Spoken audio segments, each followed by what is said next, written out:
Good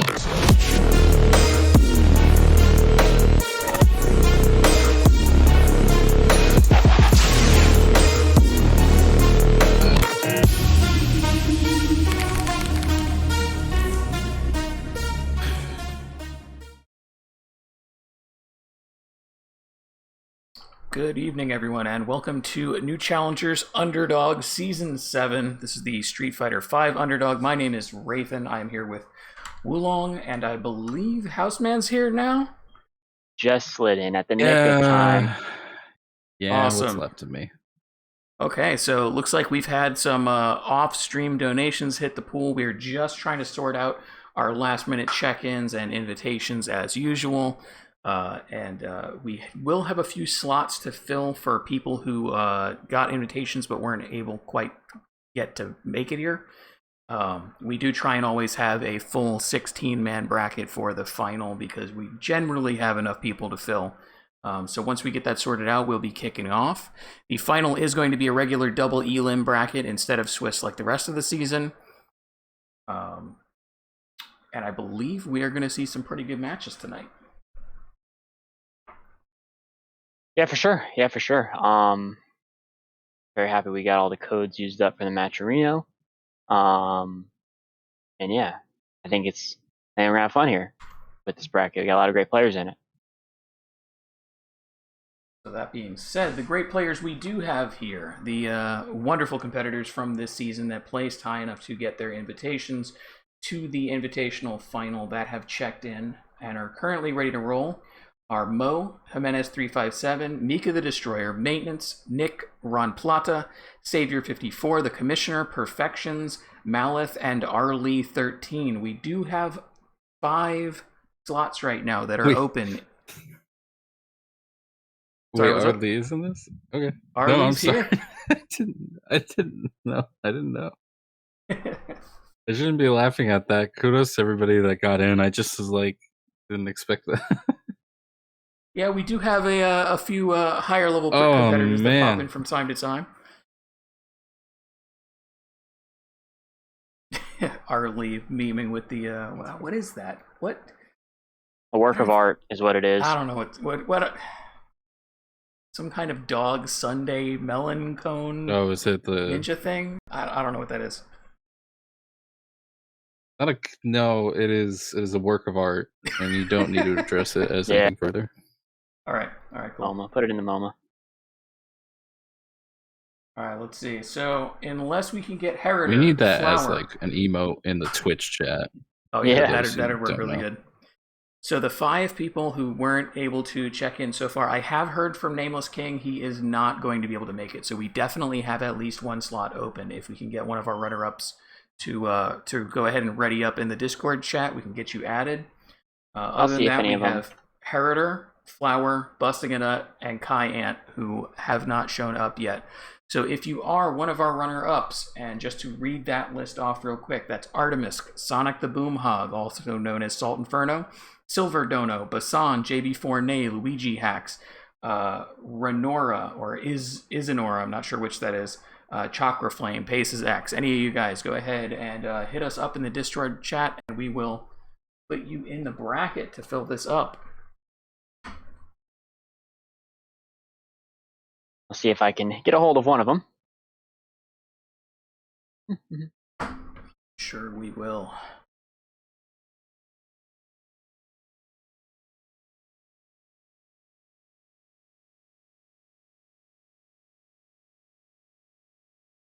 Salt coming in clutch. Let's see. No. Oh no. Hey, at least he got back to me. I appreciate the response.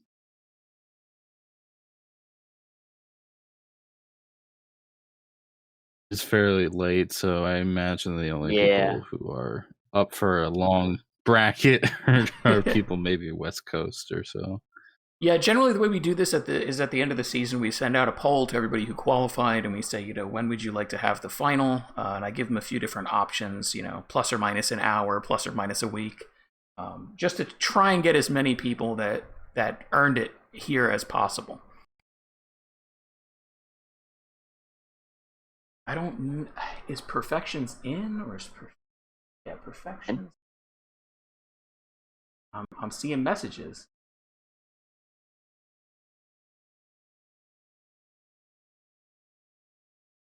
Yeah, Perfections is already checked in. All right. Yeah. Was Skella a runner-up? I think He definitely competed. Turned up, did he? Let's see. How far down Skella if he was here? Hardy Hard Oh yeah, Skella. it's on He's like a leaderboards. page down. But if we can't get anybody else, yeah, I'd like to go in points order because that's basically the whole point of the final. Of course, of course.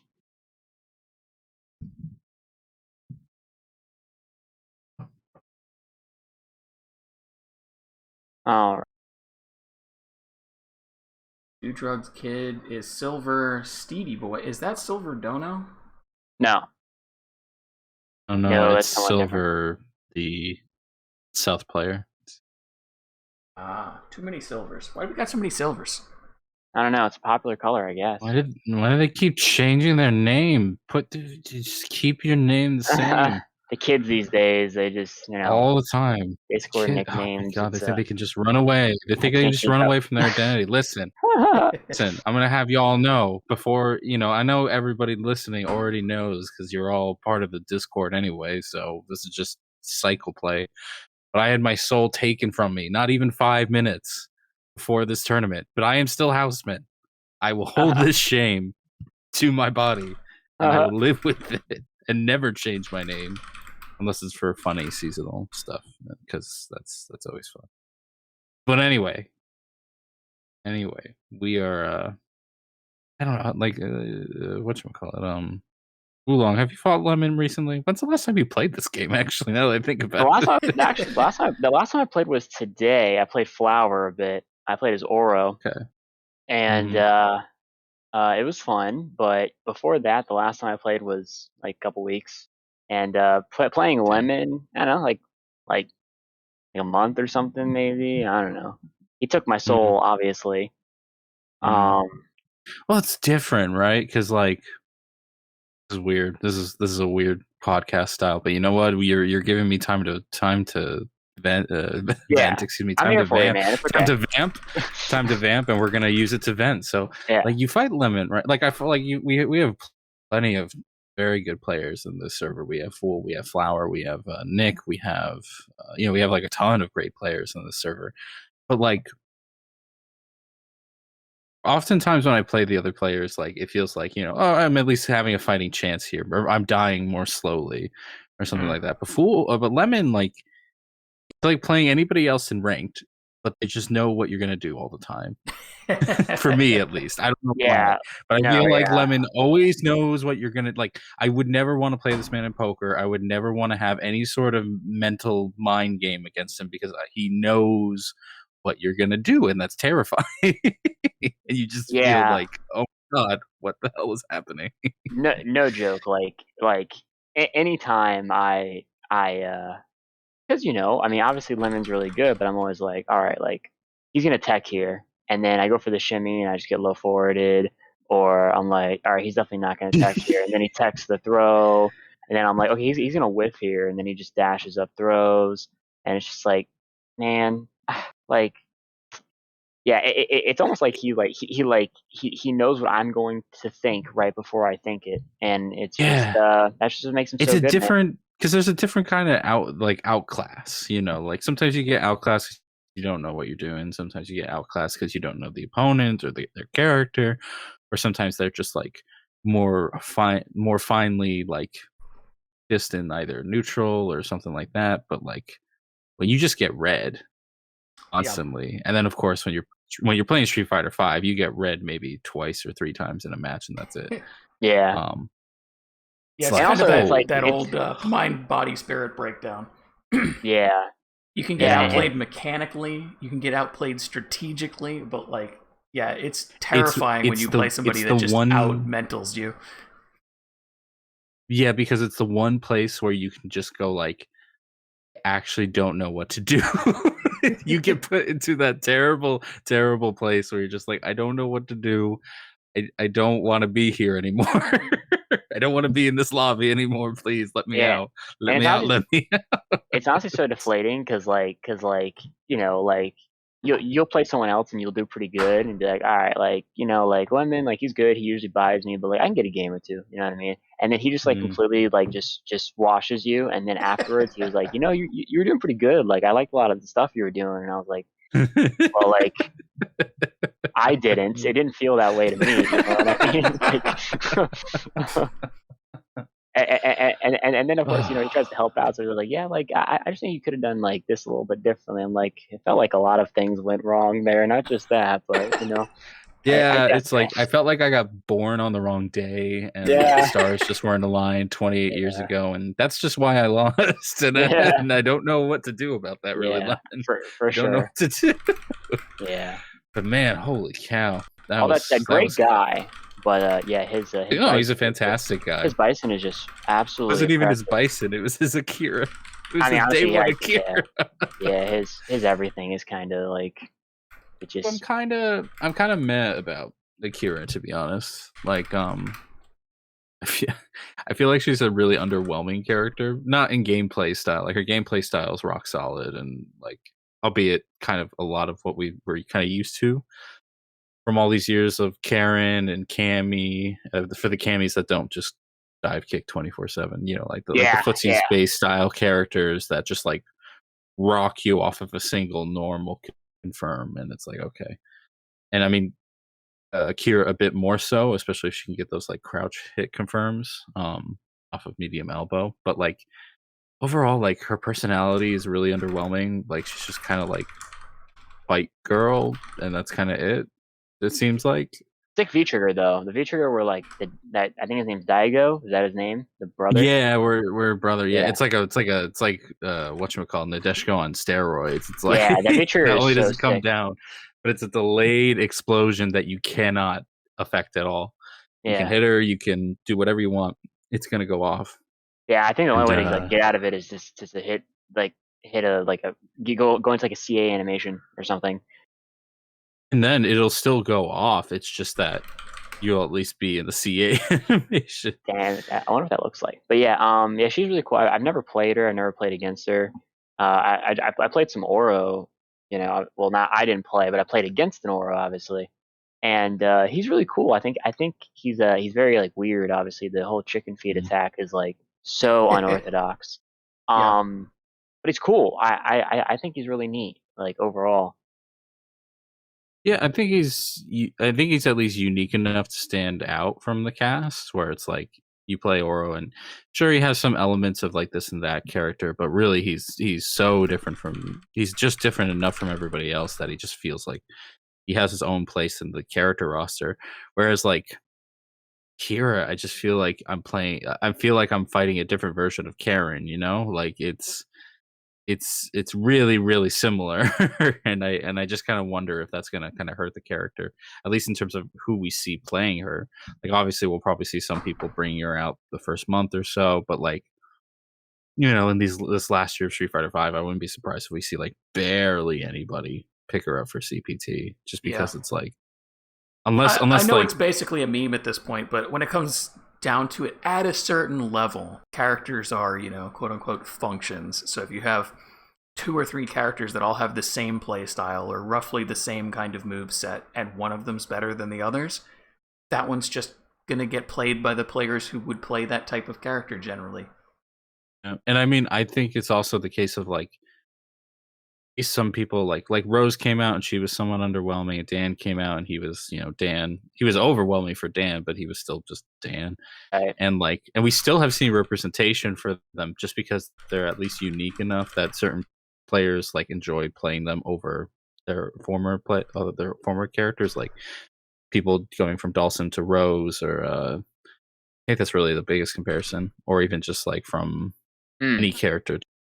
But like again, I think like Akira is just like in this place where it's like I don't know. I feel like she's like a void of a character to me, where it's just like okay, kind of a shame for like the guest character, you know, like a lot of people are playing like for her too. I wonder. She's stubby. From what I've seen, from what I've heard. Oh, she's not that stubby. Oh, okay. The problem is her mediums are stubby compared to somebody like Karen or somebody like Cammy. But even then, that crouch medium kick has range, and they have enough speed to back it up. But like her heavies move her pretty far forward, so she always has that as a threat. Which might be less so offline, and less so for like more experienced players that only press buttons when they absolutely need to. But like, it's very hard to try to contest her in neutral, just at least immediately from my perspective, because she has those forward moving options available to her. And even though her walk speed is written as like 3.2 or something, which is not very high, it feels like she moves very, very quickly across the screen. Maybe that's because of the EX elbow as an option. Maybe that's just because she has a really fantastic back walk speed. But like it feels like that character just glides across the screen. But yeah, I don't know. We'll see. We'll see how things play out for them. How are things playing out for the bracket, though? How are things shaping up there? we're almost where we want to be. Yeah, I think we got 2 more checked in. We still have 3 open slots, but at this point, it's filling pretty slow. I might just go ahead and call it here, unless we get another one real fast. I'll give another like 10 seconds here.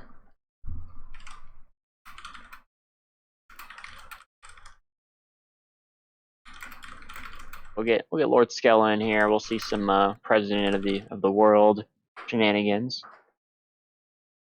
And then, I think we'll be ready to roll. We'll be solid.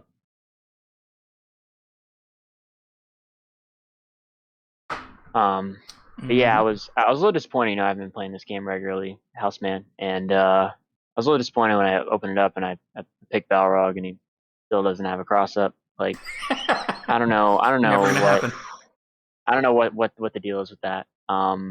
Like, I remember I was playing Nick. Actually, I forgot that I played Nick.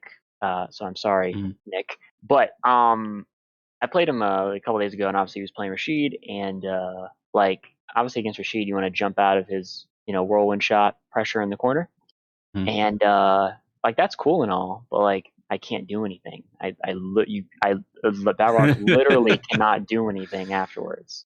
I can get trip guarded actually, and it's sick. It's sick. You can. To be fair, that's still not a great position for a lot of the cast, and even then, like the forward movement option that Rashid has kind of pulls him away from some cross-ups, depending on which option he used while going in the tornado. But like, I have no sympathy. Don't care that you didn't cross-up. Don't care. How's it going, Little Shotgun, by the way? I'm sorry, I just pulled up the Twitch chat. I finally learned how to pop. I was recently informed. I've been commentating for like a year now, by the way, about how to pull up the Twitch chat outside of Twitch itself, so that my Chromebook. Damn, dude. That's good tech right there. That's great tech right there, because my Chromebook was like, kill me every time I run the Twitch, and I'm just like, oh my god, this poor thing. And it's working out now. But Little Shotgun, thank you so much for showing up, and thank you to everybody who's watching right now and just listening to our essentially SF5 podcast. Yep. As we build the tournament, that that's how these things run sometimes, especially when we try to get a coordinated event with folks that haven't necessarily responded yet. But hopefully we're entertaining y'all in the meantime. And how are y'all evenings going? How have you been enjoying the new SF5 as it's been the last couple of weeks? Why don't you put it in the chat? And while we finish wrapping up things on the bracket side of things, and in the chat, make sure to tell Wulong that you also don't care that Balrog does not have a cross up, because that character doesn't deserve anything. All right. Because that character doesn't deserve anything. The fact that he can OS V reversal and EX dash straight is a bunch of crap, and that some mechanics need to be changed because of it. God, I love winning like that, dude. It's so awesome. I love winning like that. Because they know it. Like the people I hit with that, they know it. You know what I mean? And I look like a Galaxy Brain player, and it's great. If they know it and you know it, how can that make you look like a Galaxy Brain? It's an OS. It's an OS. It's tech. That's tech right there. All right, so we got a very, very final last second sign up in Silver Dono, who was just Nice. 2 off of the invitation list to begin with. So that's a really nice one. I was literally hovering the start tournament button when I saw his text pop up, so I'm going to go ahead and press it now. So what you see on the challenge now, and let me go ahead and refresh the stream as well. This is going to be the final bracket. Nice. When's Luke? Luke is in November. You gotta wait all the way till November. And you'll finally see Luke. I think he's cool. I'm gonna just say, I know it's divisive. I really love his design, even though as soon as somebody was like, I actually like his hair. At least it's unique. Oh, at least it looks like, at least it stands out, you know. I don't think it looks quite like even, you know, I'm also the person that like never hated Ken's hair. Like I get why people shit on it, but like it looks alright to me. That bad. I mean, it's just bananas. It's more Who doesn't like bananas? Yeah, exactly. It's funny to make fun of, but even then I'm like, it works for what it's supposed to look like. Really, it's the Backstreet Boy Ken that makes you go, ugh. Ooh. Okay, so just to recap here, we have the bracket set. We have 2 with buys in round 1. That's going to be Mo and Jimenez. Round 3 winners and round 6 losers is going to be top 8, I believe. Excuse me, not round 6. It says round 6, but I don't think that's correct. Any grandmasters in this tournament? Effectively, yes. Nick, I would say, is effectively a grandmaster. Even though he stopped climbing rank around like Super Diamond, I think he just got bored. On some casual. He's almost ultimate grandmaster, actually. Oh, is he? Oh my god. Yeah. Never mind. Yeah, never mind. He is just straight. I'm sorry. I've only fought his under grandmaster accounts. I've never actually seen the grandmaster account. Yeah. It's some random. Oh my god, that's the account he's been bodying. He's been bodying the West Coast online tournament, and it's. All right. Well, we're what going to a run piece this. of We'll shit. do. I think we'll stream one from round 1 here. Then we'll stream one from round 2, and round 2 and losers round 1 can run, I believe, concurrently. Then we'll need to run losers round 2, and then we'll be at the top 8 point at that point, and then everything will be streamed from there out. Okay. All right. And so who are we going to see on stream first? That is a very good question. Oh. I think we should try and catch some of our lower seeds in the early rounds, you know, just because realistically that's going to be our most chance. Likely to suddenly disappear in the bracket.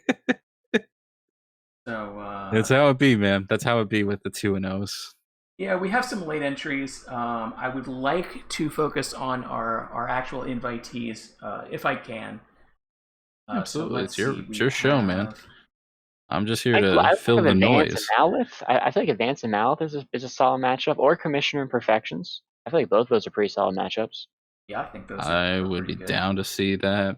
Commissioner versus Malith is an interesting one because I know, like, Malith is like, I know he plays mostly Strive nowadays, but he's like a really solid player that I think like his rank doesn't speak for how like. Yeah, let's go ahead and pull that up. That's going to be Perfections versus Malith to kick us off in round 1 here. Well, it's Perfections against Commissioner. Oh, my bad. I'm talking about a matchup. Savior versus Malith or Perfections versus Commissioner? I think we were just talking Malith. I really want Savior versus Malith. All right, I really want to see that. I'll let him know. Yeah. Look to the commentators, fool, please. It just got my soul back. Don't make me second guess myself. Not now. All right, I'll let him know. We'll get it popping. Go. In the background. Gates are open. All right, sending out invites. I believe it's Savior 54. Hopefully that's the right CFN name as well. Yeah. Oh my God, Borpa Wicked. Yes, should get Borpa Wicked. We need Q Derp or the Cursed Q as an emote. We need one of those two. I don't know. I feel like the Cursed version. By cursed we mean like awesome, like perfect. It wouldn't read that well as an emote, right? As an emote, you're absolutely right. But I think Q-derp would be a good emote. Or maybe I'll save that for if I ever start streaming. Sorry, Savior is the advanced gamer. I always forget this. Yes. Yes, is the CFN the advanced gamer or just advanced gamer? No, his CFN is Savior 54, just like his challenge. Yeah. It's just in Discord we know him as the advanced gamer. All right, not a regular gamer. Well, we've got that set up now, and we are ready to rock.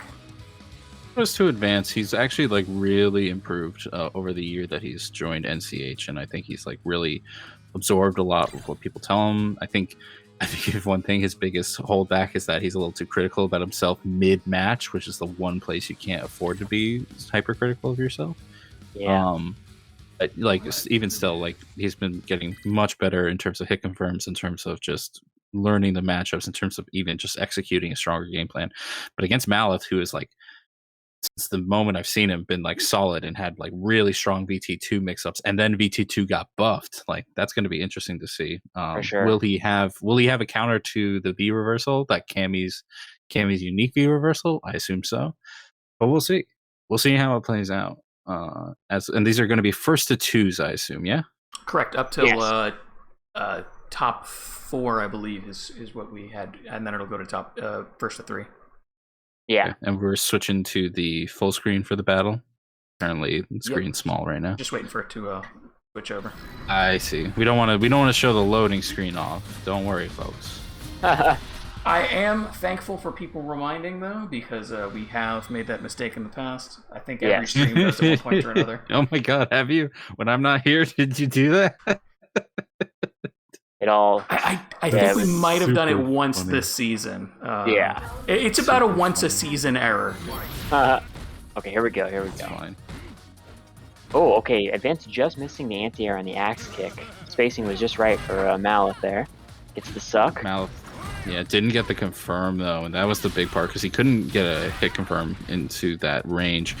Nice dive kick there. Basically already picking up on the fact that Malith was just trying to counter poke, and it's so much easier to break through those counter pokes if you're just dive kicking. Go punish yet. Oh, goes underneath the EX dive. Wow. That was very fortunate for Malith there. Now he has the side, but you know what?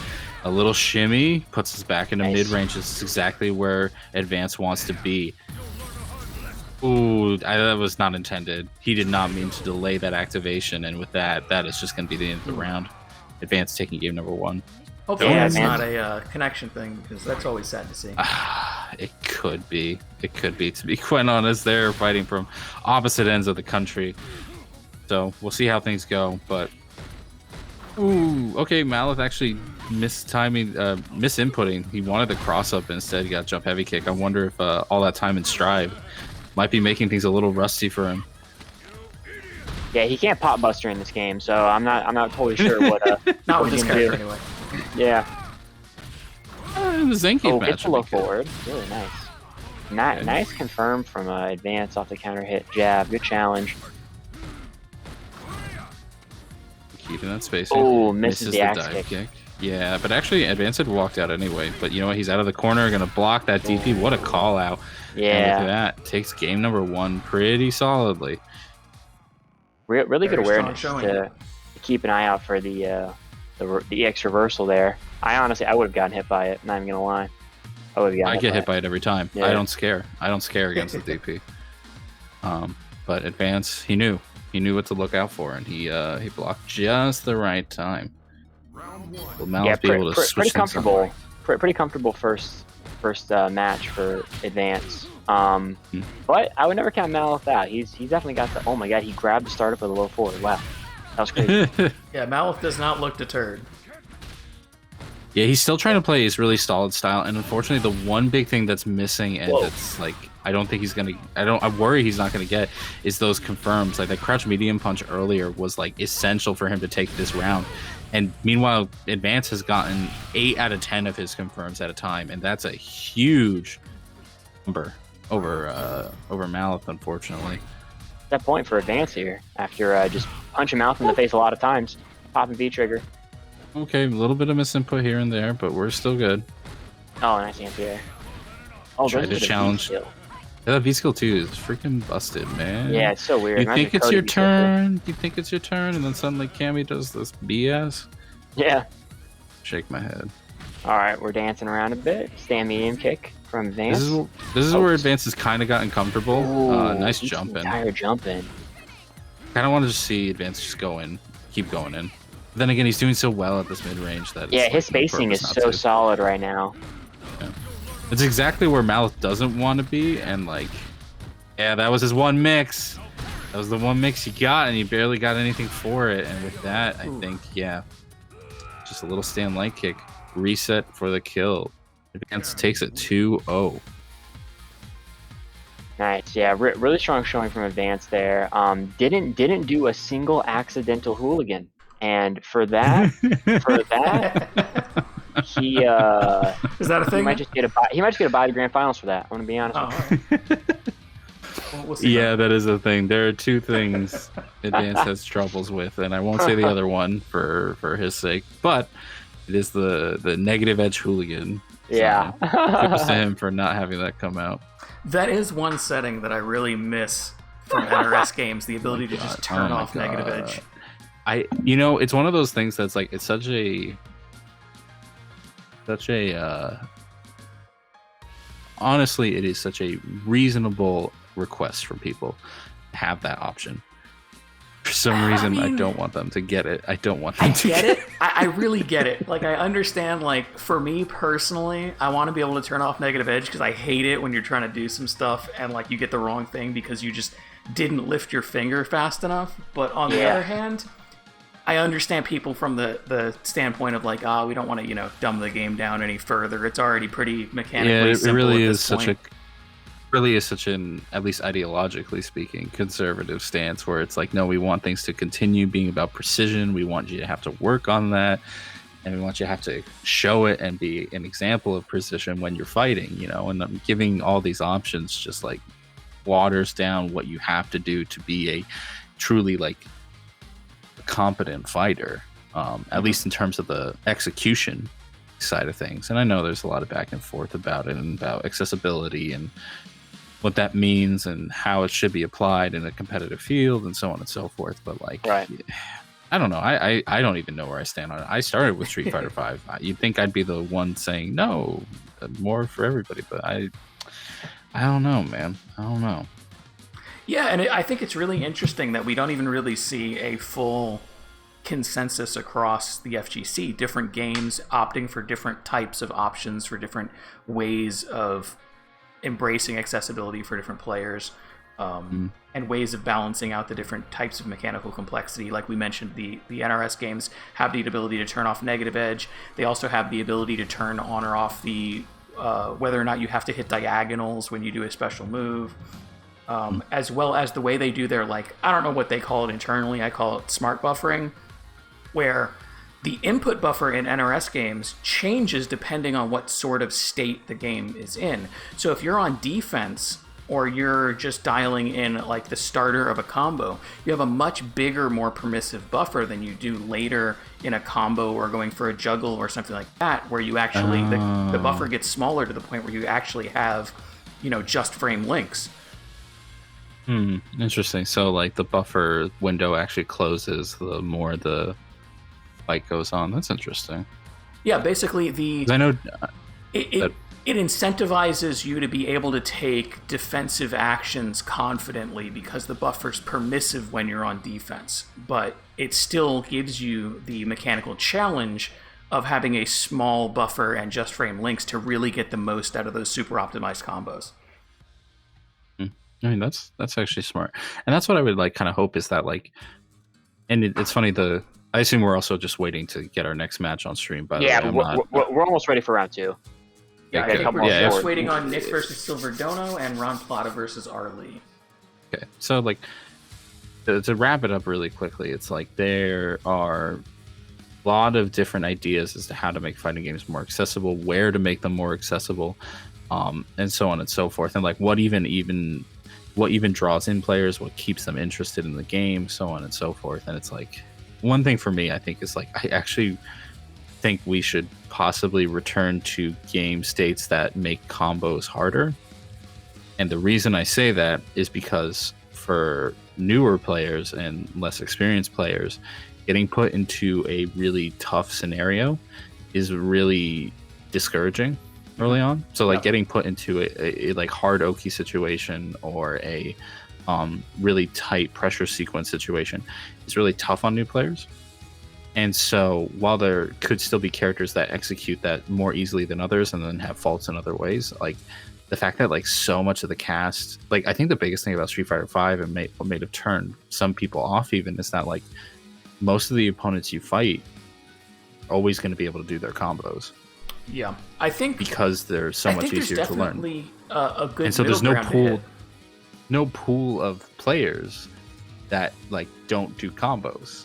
You know what I mean? Like, well, I think if you look at a game like DBFZ, which caught on very quickly with a more casual audience, and still managed to have a really rabid upper tier audience as well, is they made the starter level combos easy. The point of basically just being gimmies, because it's literally just mash this button, you get a combo.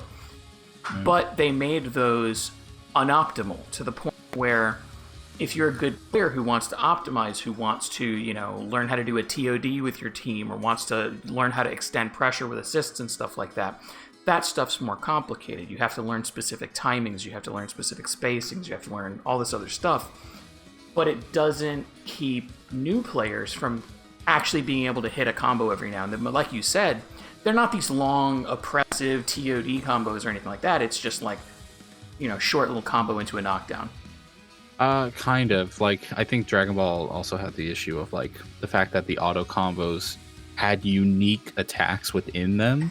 Yep. Made that a bit, like anybody who knows about DBFC, at least, I think it was Season 2, where young Gohan, Teen Gohan was, like, his auto combo was a ridiculous pressure sequence. And it was like, why is this one auto combo better than the others and stuff like that? So it's like, I mean, yeah, obviously no game is perfect, and they all have their little foibles. Right, but I thought the concept worked pretty well.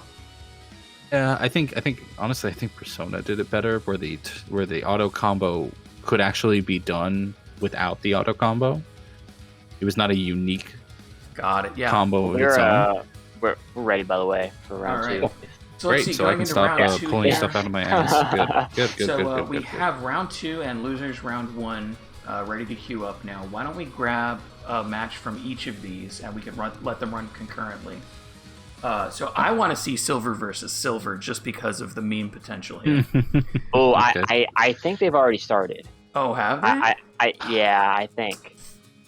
Come on, guys. You're wasting stream meme.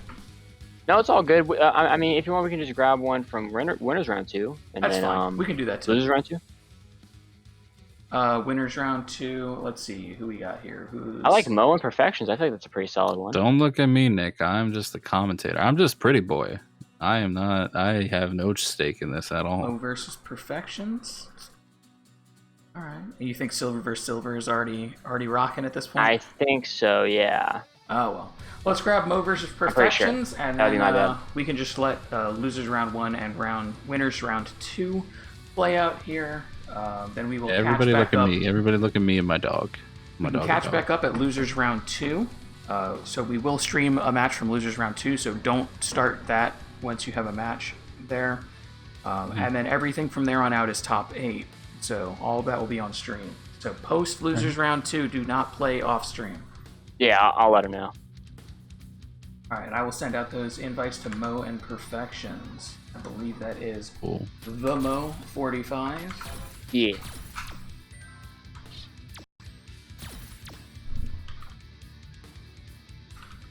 Hey, Jojo on CFN. He's reviewing somebody's replay right now. Giving them harsh critiques. Tearing them down to build them back up. I wonder who's the How we do? harshest critic of the coaches. I think it's you. It's probably me, honestly. Probably is me. We have a lot of very helpful non-coach players in NCH who are very, very critical when it comes to replay review. Critical. That's entirely fair. That's why I specified the coaches. Yeah, that's why you're not allowed, Foolheart. That's why you're not allowed. I wasn't gonna say the name. I wasn't gonna say it. He knows. He knows, and he's a good sport about it. Yeah. To be honest, I wouldn't want it any other way.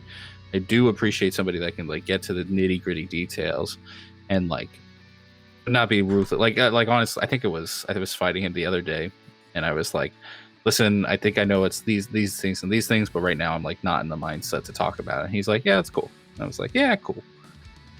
Like as long as you say where you're coming from, like all things are chill. I think like we just need to communicate a bit more sometimes. Yeah, definitely. Or a little less on 11. I mean, and it also comes down to knowing who you're talking to too. Yeah, that helps a lot. Because you know, some people are going to be more or less receptive to different types. That's where of feedback. my rule of thumb always comes into like you can always tell when I'm talking to somebody new and when I'm talking to somebody I know very well, because I talk to the people I know very well, very brazenly, and the people I don't know, I'm like a sweetheart to, until I find out that I shouldn't be. But anyway, we are going to have for us Mo, who is a solid Ryu. We saw some good stuff from last week versus Perfectionist, the Balrog player, who I will give no sympathy to, because the other side of the mic will give all the sympathy. Yeah. I'm firmly in your... I'm biased, 100%. No, I'm fully biased. Oh, are you kidding me? There's no money on this. There's no money on this. We can be biased as all we want. Let's go. All right, good suit choice. I like it. A little bit of Capcom fast forward, but nothing happened. Good. Misses the counter hit conversion off the crouching medium punch, though. All right, forward throw. I honestly like that fireball early on to establish the quote-unquote fireball game in this matchup, because you need to know if your Balrog can punish fireballs. Ooh, big crush counter. Huge crush counter. Nice. Optimal follow-up as well. Gets the V-break. Okay, out of there. Alright, got a little bit of a life lead now. Yeah, a little cheeky reset, but you know what? We're going to get that stomp combo into a cheekier reset, and you're dead. That's dead. Just Balrog things. I can feel Wraith like tensing up when he saw that overhead, because we've all been hit by it so many times. Or just reacted.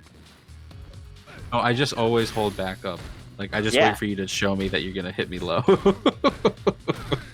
That is unironically the way you have to do it, for sure.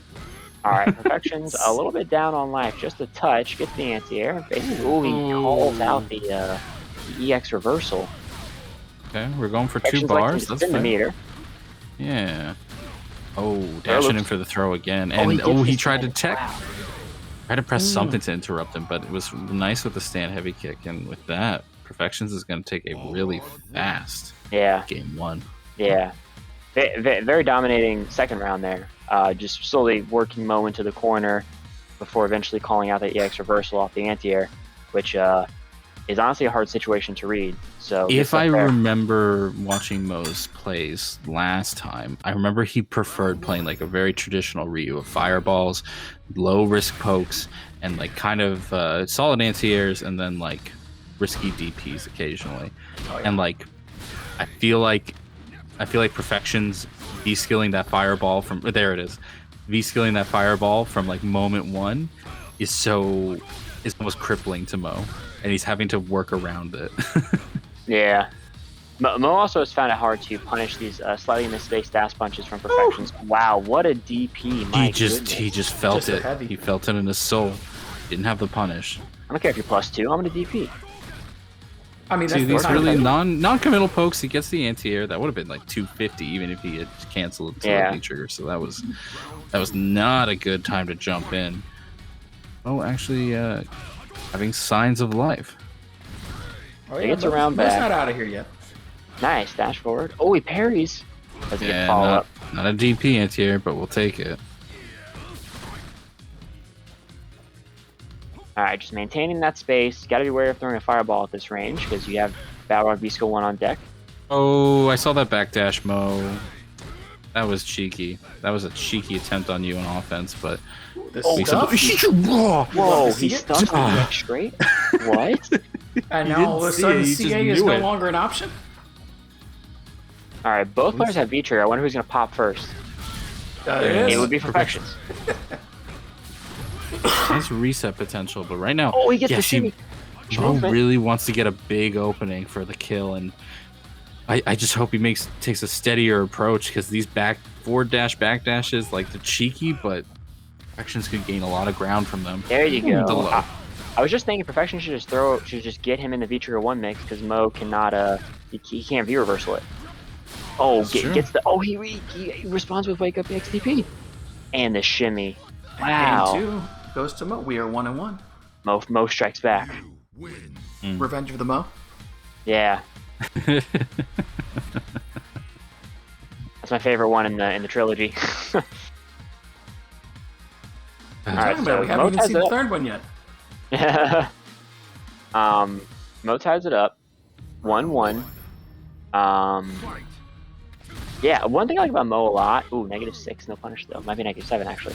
Nice empty jump. Alright, gotta fight out of the corner here. This is not good for Mo, because now that Perfections is having the reads, and now oh, okay, didn't have that one though. Nice, confirmed. Too confident in himself. Here's the thing. If Perfections is listening, just because you called out the read once doesn't mean the read won't happen again. Definitely. Like when a player is this determined with their play style, they will keep doing that read over and over again. -25, but doesn't get the punish. You get the punish again, but you know what? He tried for the walk-up throw, and it's not enough. He just gets back thrown for his troubles. Perfectionist now finally gets a hit to the low. Now things are in his corner, but he's giving up a lot of space. He could combo. Oh, he can confirm. Oh, okay, pops feature.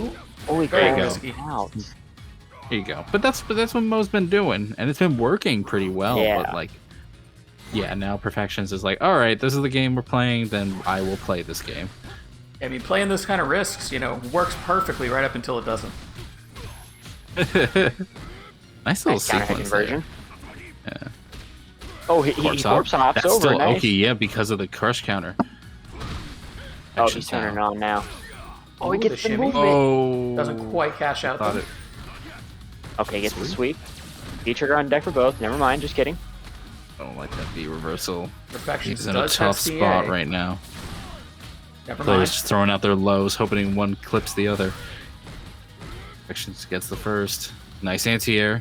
But he tried, and there's the adaptation from Mo. He does a back throw instead of a wake-up DP to catch Perfections off guard. And a low will give it to Mo. Patented Ryu forward dash. Catches Perfections out. Alright, this is a set point for both sides. Oh, the sweep. Oh no. The sweep.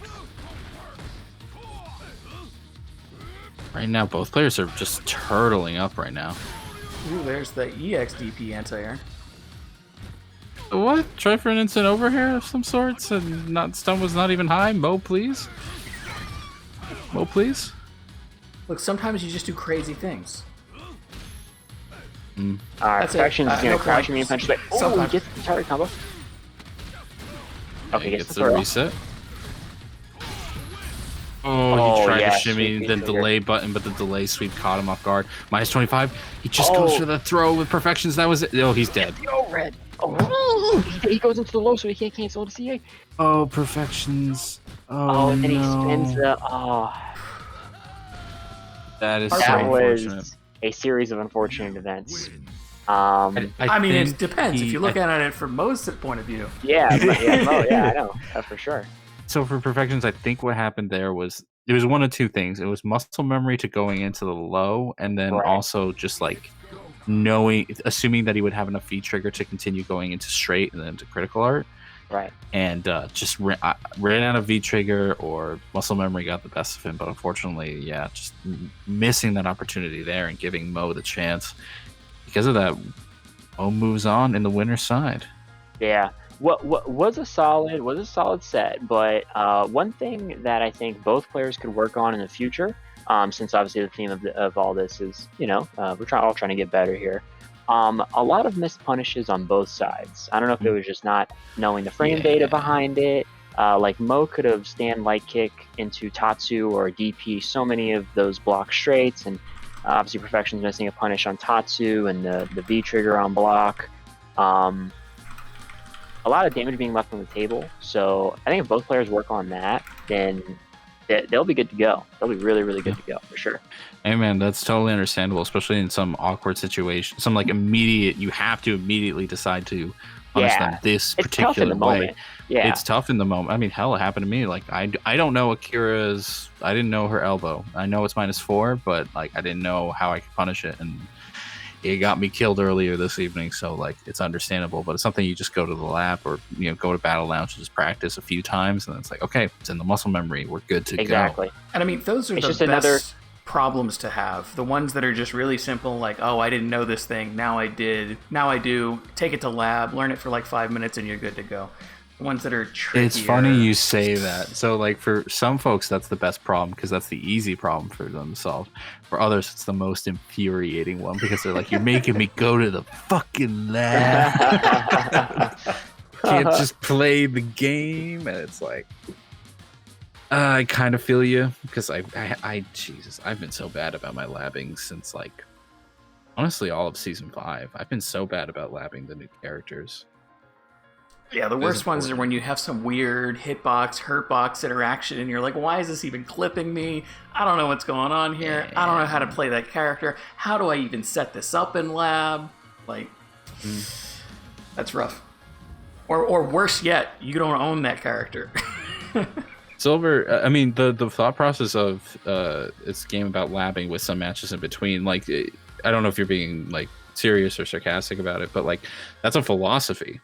It's a good philosophy for like competitive players, but that's not how necessarily everybody views the game, And like, I can respect that to a degree, but there is a point where push has to come to shove, especially if you want to improve. And like, even if you don't want to spend the time labbing, you at least have to spend the time practicing the stuff that you were advised to practice. Yeah, I think it also is a person-to-person thing. Some people, I feel, are very, very good at doing something in lab, taking that and immediately applying it in a match. They might have a couple little bumps here and there between transitioning from lab to a real match, but they're very good at moving one to the other.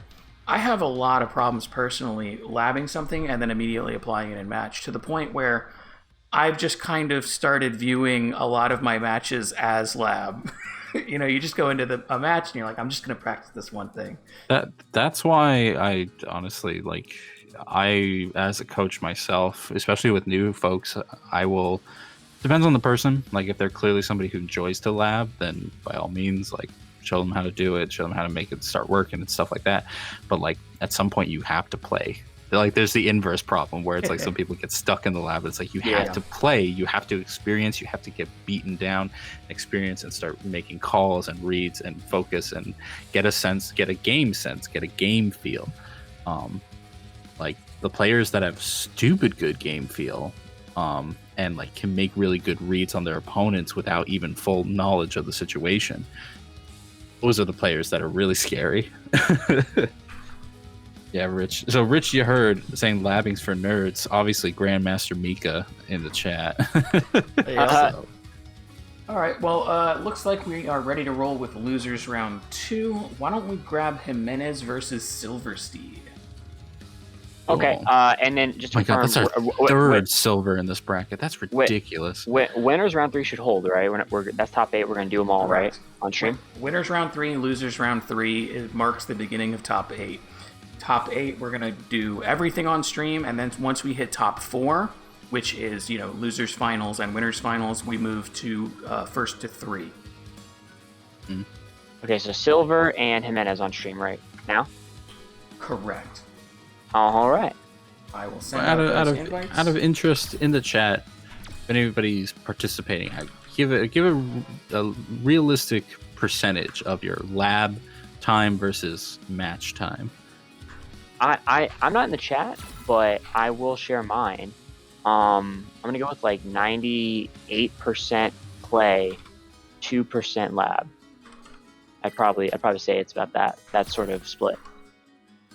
I would say for me, it has swung so incredibly drastically from when I started Street Fighter V to now playing, Guilty Gear and other games, and still with Street Fighter sometimes. when I first started with Street Fighter V, trying to, get out of bronze, get out of silver, get through gold, like, my lab time was probably 98% lab time, 2% matches. And I was always super frustrated because, I'd lab something for a week and be like, okay, I can nail this 10 out of 10 times every time. Let's go do it in a match, and never hit it. And it just slowly incentivized me to sitting less and less and less time in lab. Basically, I don't go to lab now unless I have a specific question I need to answer. Lab has become just I need to answer this one question kind of tool for me now. Fair. And like that question can be broken down even further, like, because like I've made the argument that there's different types of labbing. There's practice, where it's just like practicing your combos while you wait for a match. There's true labbing, where it's like you're experimenting and you're figuring out an answer to a question that you have. Yeah. And then there's like somewhere in between. There's like a gray area in between. Like we could even like ponder how much percentage of time you spend, how much of your lab time is split between those, and so on and so forth. But like, and yeah, how much do you spend watching replays of not only yourself but like others? Like, to be honest, especially because I commentate so much more now than I play necessarily, like I watch people's matches way more often than I even play sometimes. Mm-hmm. And like I learned a very good amount just from doing that. But like, does that translate to my play? Kind of sometimes. Like I get an idea, right, but like the muscle memory might not be there, or there might be a unique situation that I wasn't thinking about while I was watching the replay. So like, it's interesting. It's a little different for everybody. Yeah, that's what I was just about to say. I think everyone learns in a slightly different way. So at the end of the day, you have to kind of figure out what mix of all of these things is best for you. Like for me, I've always been a hands-on learner. The way I learn something the best is just by doing it over and over and over again. So like I would always just play the game, and like I'll figure stuff out in the middle of the match and internalize that, as opposed to figuring out in training mode. But some people absolutely thrive by labbing something out so much that when it comes time for a match, just like muscle memory takes over because you've practiced that scenario tons of times, and that's totally valid as well. So but so in conclusion, if you lab, you're a nerd, and yeah, just play the game. Just play the game. I was gonna have the snarky remark for the match. Oh, now the joke. Now the joke's now in the ball's in your court now. So I'm gonna let you. Yeah. I'm gonna let you introduce this match because I don't have anything to say. Oh wow! Hey, thank you. Wow, I'm honored. So yeah, we got Jimenez, who is really strong Chun player, who is a winner of Underdog very early on in the season. I think like the second or third one he collected the dub, and going up against Silver, the South player we've talked about before.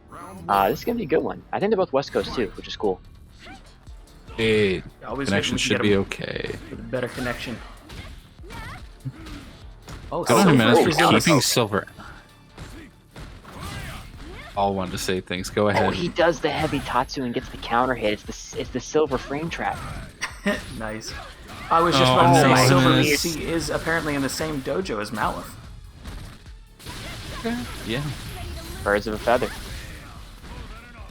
Warming together. He's got V trigger back. He's working Silver back into the corner. Nice. Oh, that's almost done. It's there. He's close to stun. He might want to be reversal. Oh, he interrupts the V trigger. He just did it. He could have let go of the V trigger, and he just would have died. But you know, hit him with that Abare. That was bold. I mean, that's Silver's playstyle, though. Like Silver is such an aggressive fighter, and they tend to learn like one or two strong pressure sequences that will usually lead to a frame trap, and that's like easier to confirm. That really, really works, and it's really effective. And you have to fight against that if you want to survive. Oh my it kind of goes back to, I think the best way I've heard it put is, some players like to ask questions and some players like to have answers. That's a great way to put it. That's a great way to put it. Silver wants to make the questions in your head right now. Quiz time. Ooh, what a trade, but you know what, it works out in Jimenez's favor. Jimenez just had all the answers that round. Yeah, especially just controlling that neutral a lot better. I think like Silver just has not been able to start that like Tatsu mix that he's been getting so much mileage off of before. And if Jimenez can keep it that way, all the better. normals. Oh my god, this And heavy he's kick running into catching a him out wall of of the air. active frames right now, finding it very hard to get Uh-oh. past this. Oh, he beast goes up to the corner. What a That's bad punish! news. Yeah, optimal from Silver. Really impressive. Silver needs to maintain this space, not let Chun get over him. Activate V-trigger. Frames? Side switch. Spinning bird kick says no, and now you're stuck into the corner, but doesn't have the confirm, and now you're stuck in the corner. Silver has a lot of damage on his side, but has less health than he would like. Tight. Chip right there, and plus. everyone even more. He just pressed. Oh. Okay. So many questions there. V-trigger activation for Chun is +2 on block. Assume Silver wanted to do V reversal, but he was in V-trigger. Might have just forgotten. So that's why I did forward heavy punch. But Jimenez didn't press anything. So I assume he was waiting for the EXTP or something. Oh, man. We have... So that's game 1. It goes to Jimenez. Do you have a character switch? Hopefully things are running okay. Doubt it. Yeah, I haven't known Silver to play another character. Could surprise us, though. Jimenez, Silver does have a Falk. I remember teaching them the basics of Falk. But I don't think their Falk is... Could be. Could be as well. Silver does have some V-Trigger 2 mix-ups. I think Malith helps him with, so might be. We'll see. We will see. It can be just a costume switch. Switch to swimsuit. Swimsuit's the best Seth costume. You know, a lot of people don't take the drip into account. I mean, you have to. If you look your best, you feel your best, and you're gonna play your best. I stopped worrying about the match and start remembering that I just look good, and all my troubles go away. Yeah, it was a V system change. Went to 2 for both. Okay. Interesting. 2-2 is a really strong style. You have to be really good with your confirms though, because some of the best confirms are like single hit for V skill 2. So we'll see how it plays out. What does V skill 2 do again? It gives him the command. It gives Seth the command dash that has the special follow ups. Oh yeah, goodness man, I just don't see it very often. Okay. Yeah, it gives him some. It gives him some really good whip punish options from like mid screen and even greater corner carry. But right now, Jimenez is not giving any option to whip. Good interruption though. Silver didn't get the meaty though, and honestly, good on Jimenez for if they intended to delay rise. It was actually pretty smart, just because Silver is so programmed to catch you on back rise or quick rise.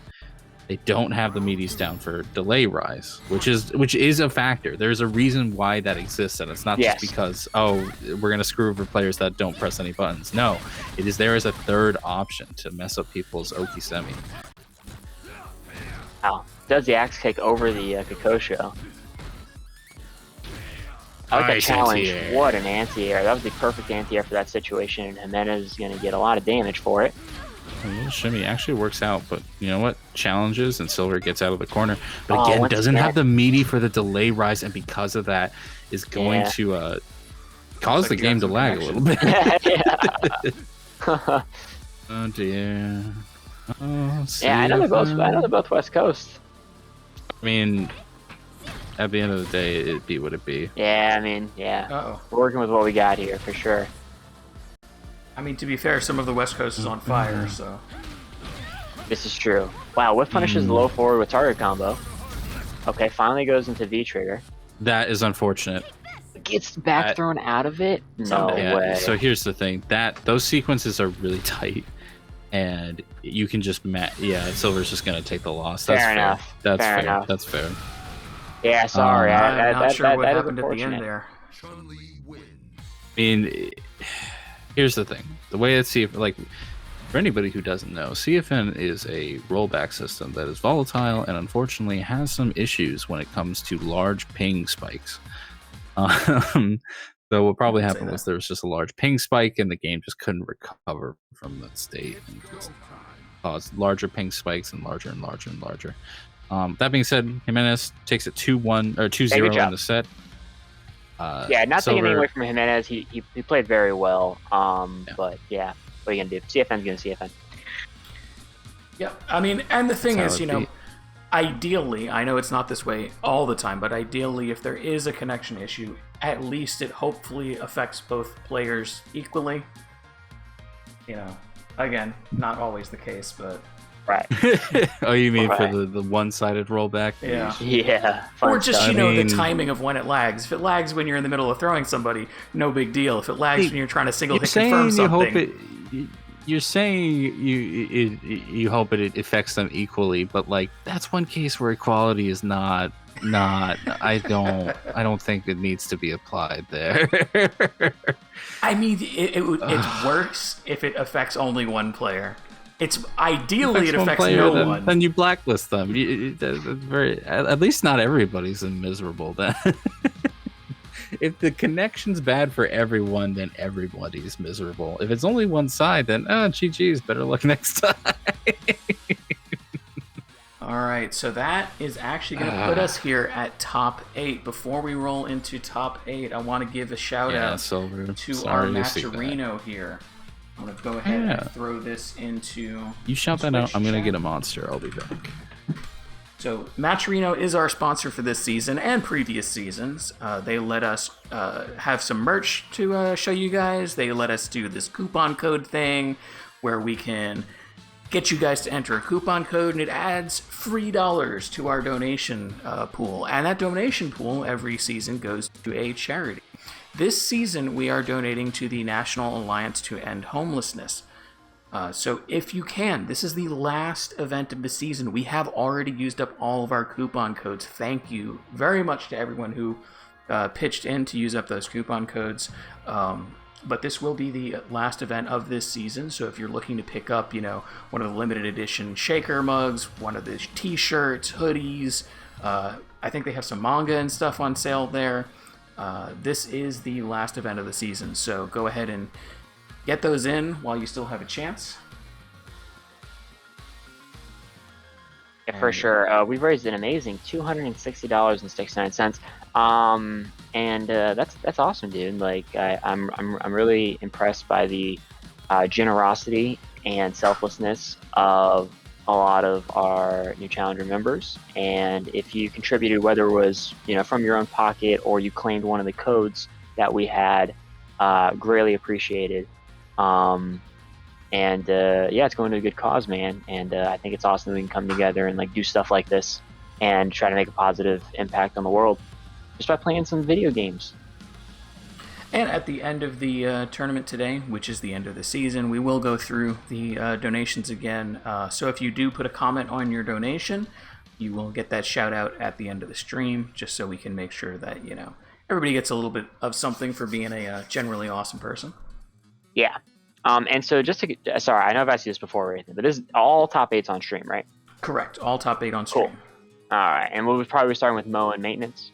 Yeah, so my plan right now is we're going to do winners round 3, we'll do losers round 3, which on my screen is getting renumbered to something else for some reason. Then we'll probably do winners semifinals. Then we can do losers round 4 and 5. Then we can do winners finals, losers finals, grand finals.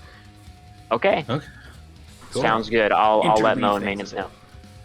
Sorry about the delay there. I was like a crack fiend trying to find the hidden stash of meth that you put when the cops raid your place. You hid the monsters in the back tank of the toilet or something? Here's the thing. I don't enjoy energy drinks at all. But I do have some set aside if I have last minute events to help out with and I'm a little tired. And so I was like, oh shit, am I out? Am I going to fall asleep on stream? Am I going to show that Street Fighter V is truly as boring as they say it is? No, and it's just it's how it be. Because I wake up at 6 every day to take care of these fucking chickens and dog and love them all to death. Over there, yeah. Pretty much, yeah. And so I get up. Chickens growing up. They're pretty cool. They're pretty cool pets, actually. They're filthy, disgusting animals, man. They are disgusting. But one of them I love a lot. Their name's Buddy. One of them. One of 5. One of them's not bad. Yeah, the other ones, one of them. Yeah. Nuggets waiting to happen. The other No. I take good care of them, but nice I diagram. have no personal attachment to them. Diagram, what are we looking at? Sick diagram, Rathan. That's a nice way to might help visualize a little bit. Ooh. All right, cool. Yeah, I let Mo and Maintenance know. I added them to be expecting the invite. And yeah. All right. Let's see. Yeah, first of 2 until winners, losers, and grand finals. Give me 1 second. That diagram might not be right because I think the labels here are off. The thing that it's labeling on there as winners finals is actually grand finals. So I think my arrows might be a little bit off there. Let me relabel that real quick for everybody, and then we can just roll right into this.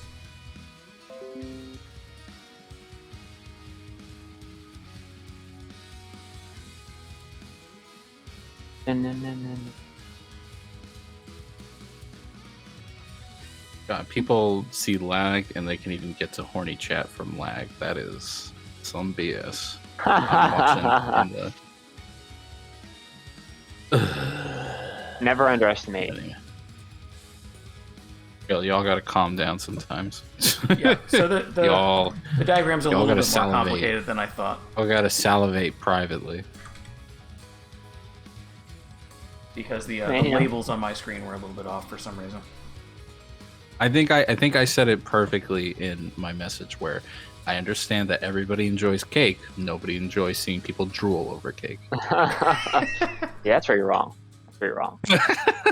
Well, I'm sorry, but myself and fellow enthusiasts like to get the it's you like to have a big drool party where you just drool all over the cake. And yeah, we just stand in a puddle of our own collective drool. Yes. You don't even eat it. It's just a puddle of drool. Yeah, we're just looking respectfully. Yes. All right, so I've gone ahead and sent the invite out to maintenance. We already have Mo in here. Your disappointment is palpable. Detective Hooks enters the building. What's this talk about? Yeah. Advance, why you keep calling him Phyllis? He's Wulong. He's Wulong now. Nah, it's okay. The rebrand, that's how I know like the day ones, the OGs. You know what I mean? Timo Bros, you rules of chat or anything that I can say. You can say that having been said, it's civil. Keep it civil. I say Paul? I like how that's like the first, like that's the test. That's the boundary we're gonna push here, the envelope. And for maintenance, yeah, I would love to see maintenance do well. I mean, Mo, he's showed his stuff earlier, but maintenance I've personally enjoyed mostly because he's a guild player, and I do enjoy seeing guild play. But he's got some solid stuff. I would say, if anything, like he needs to play the game more. He needs to get more feels. He needs a feel for the game, more matchup experience, and a better understanding of like what he can and can't get away with in terms of like taking risks and reward. Because other than that, like his combos are solid, his resets are solid, and he knows how to play his character at least. Yeah, I don't get to see a lot of maintenance. I mean, or Mo for that matter. But I don't see a lot of maintenance. And from what I've seen, I really like watching him play. And I'm always excited to like catch a little bit more of him. Because I like the way he plays Gil. I mean, I like watching Gil in general, but I like the way he plays Gil for sure. And it's cool to see both these guys in top 8. And we get Gil's theme nonetheless. Very nice. Nice dojo for maintenance. Got the parry dueling banjos over here. God, I love this theme. This is the best theme in the game. I honestly agree. So, what a parry on the knee drop. What a parry. Okay, you can't be throwing that stuff out. Oh, he was trying to activate move. Though. Beautiful. Yeah, why are you trying to shimmy? Punch. Yeah. Oh, this hurts. Yeah. Oh, that's dead. Yeah, because you can't do that. Oh my god. Disrespect Gil like that? Oh, so this is a setup. He can get a good amount of launch damage off of this. Set the fire. He has spent all of his resources, but my man is still on fire right now. He gets hit by one thing into Icy is dead. That's he could have juggled, but he wasn't confident. Maintenance now backs off, does a step kick, backdash for the safety. and a stand medium kick for the kill. Great stuff from Maintenance, showing that he knows how to use that V-trigger in devastating ways. Yeah, I know, right? He popped V-trigger and turned it into an MO. That was amazing. Mo looking to fight back, though. Gets a back throw. No anti-air, not even a parry. That's the scary thing about the parry. Like, we saw how much damage that Maintenance does with the V-trigger, and every parry he does, he gains a little bit more V-meter. There it is. And Mo's working up a bit of a health lead here. Decent backdash, and then the punish off of the air reset. Oh yeah, the javelin will punish that, yeah. He does it again. I get why Maintenance is backing off. He's trying to bait something from Mo, but like I feel like he's giving up a lot of a lot of initiative. Yeah, he got the wrong lariat, unfortunately. If he had used light kick lariat, he would have been able to get that juggle, but the EX just doesn't work. Solid V reversal and the shimmy from Mo. Okay, he's generating some offense. Gets the dash forward throw. Maintenance next hit will kill Maintenance. Kind of like the alteration and a crosscut. Crosscut. I didn't know he had that those. Was crosscut. That was too late for automatic. So that was nice. That was very nice. Very well done. Mo fighting back. Solid forward pressure. Throw. Working Maintenance in the corner. Maintenance is very willing to take these throws, but now he was hoping for the counter hit confirm into V-trigger activation, and this might actually spell demise for Maintenance because he now has to use a lot of resources to get in. Like, Gil really needs that momentum from activation. But right now, Maintenance is making it work regardless. He doesn't V-break now, Mo. He learned his lesson from before and finally gets out of the corner. Gives that throw. Anti-airs yet. Yeah, no anti-air again. Maintenance getting a lot of mileage and plus frames from jumping at Mo right now. Yeah, I was expecting the DP there. Oh, he jumps the fireball. Really solid read from Mo. Anti-airs from Maintenance either. Gets shimmied in for that. Again. Yeah, Mo's going to take game number 1, excuse me. Really solid stuff from Mo there. Good adaptation. And funnily enough, Maintenance dying at the end there by teching, getting shimmied after being so willing to take the throw earlier on. Yeah. I mean, that's always the way it is, right? It's like, I'm not going to take the throw. I'm not going to take the throw. And then when it's going to kill you, it's like, no, I can't take the throw. Yeah. And that's when you tech. The one time you tech, you get shimmied. It's so unfortunate. All right, so Mo up 1-0 here. Maintenance got to fight back in a way. He could have easily won that match. So I wonder, wouldn't see a whole lot different here. I mean, the big thing was that Maintenance couldn't get an activation that was clean into a setup. Like, that sequence is what killed Mo earlier. Doesn't get the link, and unfortunately takes a lot of damage for that. Instant air, okay? What is up with these instant airs for Mo tonight? I don't know. That's like the third one. It does more mental damage than actual damage, and that's where the value lies. But I really want to see Maintenance try to play a little more neutral and not use as many resources to try to circumvent it. Like, cause those resources are how he's going to do damage and make up for like the options that just don't go well in the set. But right now, Mo is just playing a bit more solidly and catching Maintenance off guard. I mean, of course, it's tough for Gil, but Mo is very good at putting Maintenance in spots where he's gonna struggle. Like fighting out of the corner here. Yeah, I mean, had him frozen, expecting a low forward and just dashes up throws. Yeah. All right, set point from Mo. Those dashes are rough. It's damage. He does it again. What is this? A mad lad. What is this? Like, I don't think there's any other input that could be for a Ryu player. Like, he's doing that on purpose. Okay, pops V-trigger. Really solid tech from... Oh, that was a brave tech, to be honest. Oh, eats the jump, and that's probably going to be dead. Yeah, that's dead. All right, we will see Maintenance again, though. This is top 8, so we'll catch him in Lizards. Right. See if he can fight his way back in. This is what I actually want to see, though. If you look in the chat, we got Lemon, we got Full Heart giving some options. Like, I agree with both of them, with both of their analysis. Shimmy his throws after jump, maybe a few less delay options on defense. Like, there's so many things that you can add to your gameplay to like help enhance it, and like coaches are almost like doctors. You see 3 of them, you're going to get 3 different answers, mostly depending on what those people more specialize in or what they prefer to look for. You know, a good set from both players. Smo coming out on top with it, but we have to move on for now. Yeah, I mean, and then you just have those coaches that just want to give you drugs.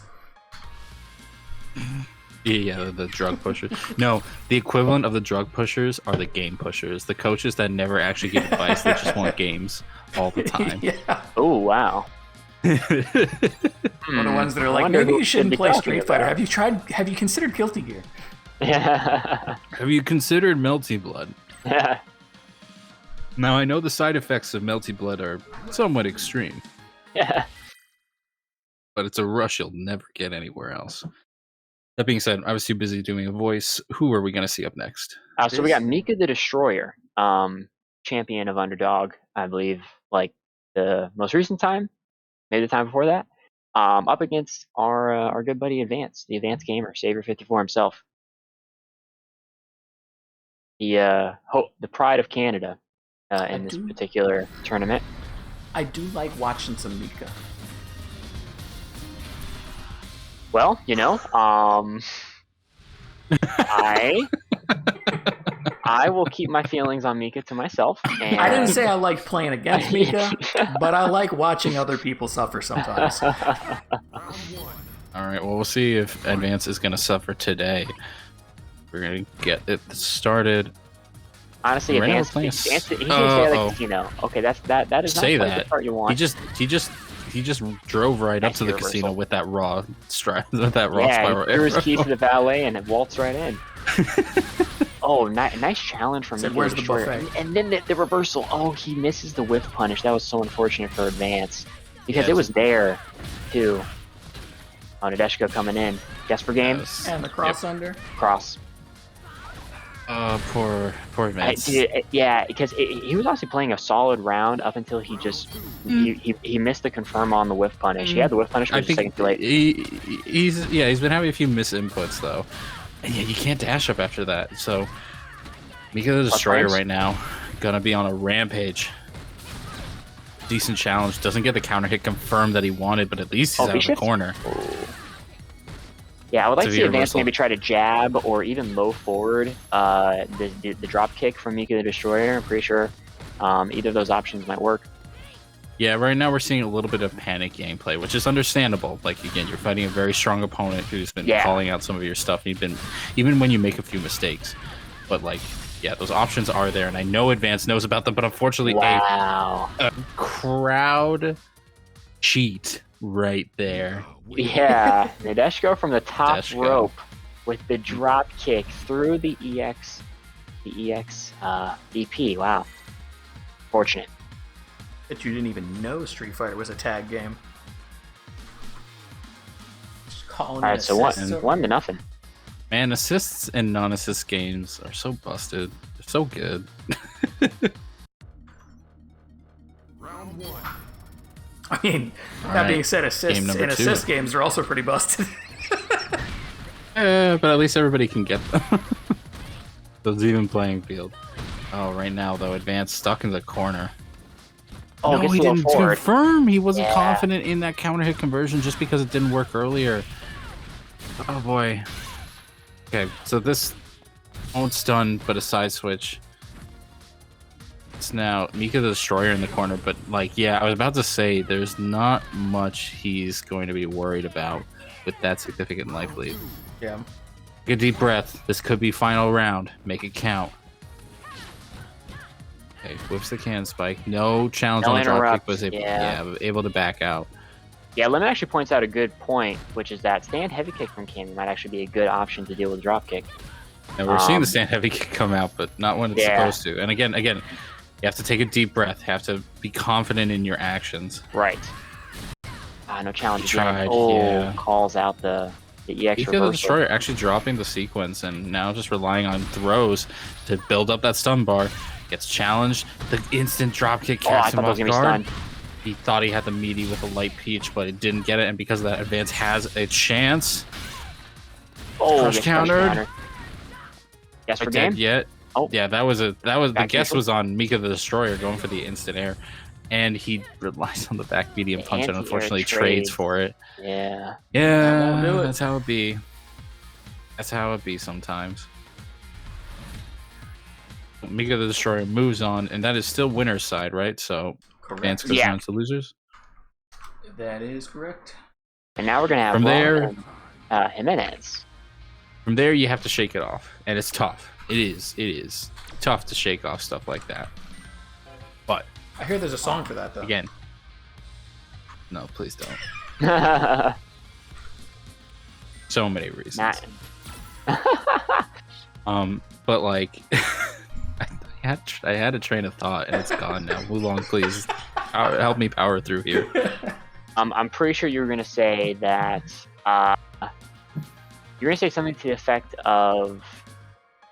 You don't even have to say what I was gonna say. I just need something to fill the void of silence that's going to occur now. So we're gonna get into loser side of top 8 now here with Ron Plata and Jimenez on deck, and we haven't seen Ron Plata tonight. I know he is a Kareen player.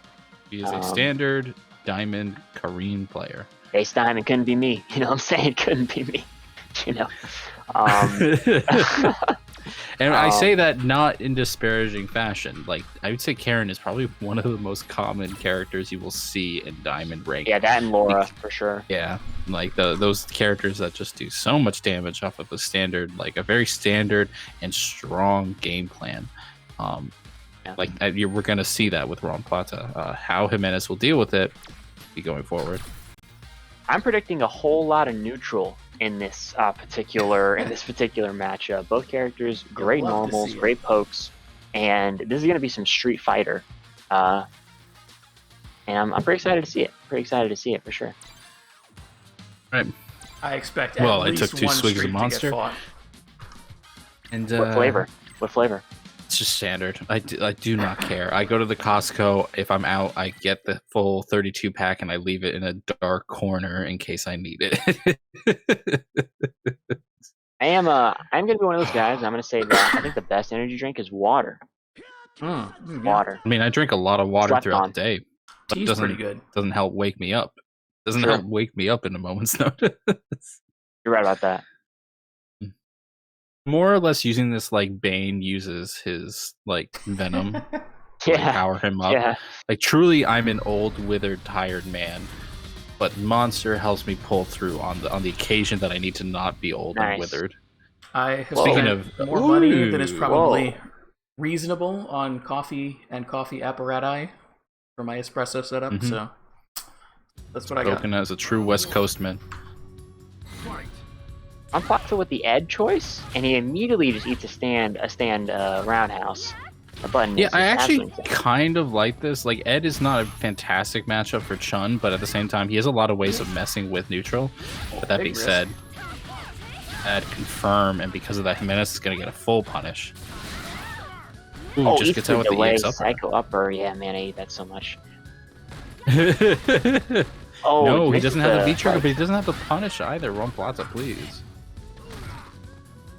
No activation just yet. Ron Plata sitting on V trigger 1, which will give him the corner on activation. Goes for flicker after the crush counter roundhouse. The full sequence.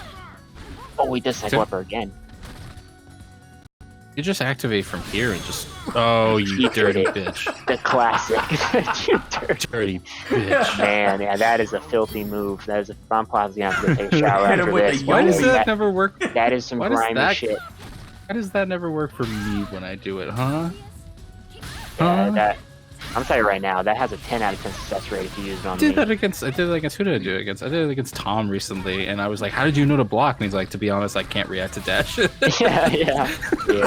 So that's why it's like whipping throw point blank. Like, you're inexplicably plus. Okay, beautiful crush counter sequence here. You can't whiff that. Oh, he's gonna do it again. Wow, that actually was kind of fortunate for Ron Plata that he got hit by the low forward in the startup of Rising. He would definitely be dead if it didn't happen. Psycho upper works out, but Ron Plata not confirming these crouch medium kicks. Not very Karen of you. You have to play Karen to get those crouch medium kick confirms. I see.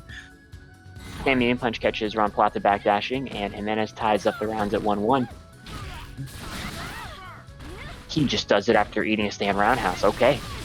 He's varying it up enough that Jimenez is getting it quite frequently.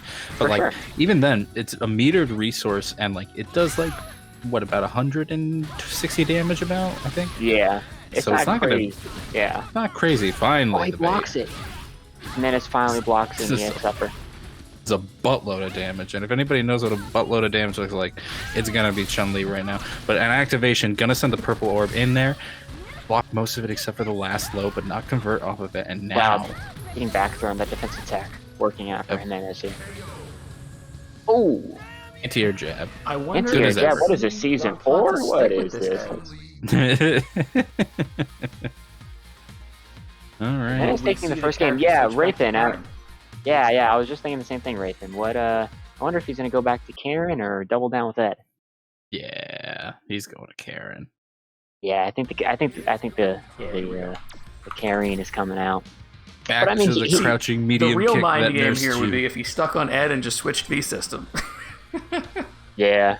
I mean, to be honest, V-Trigger 2 is a pretty good one, especially if you're relying on those EX Psycho uppers, because they do give you a little extra damage boost off of them.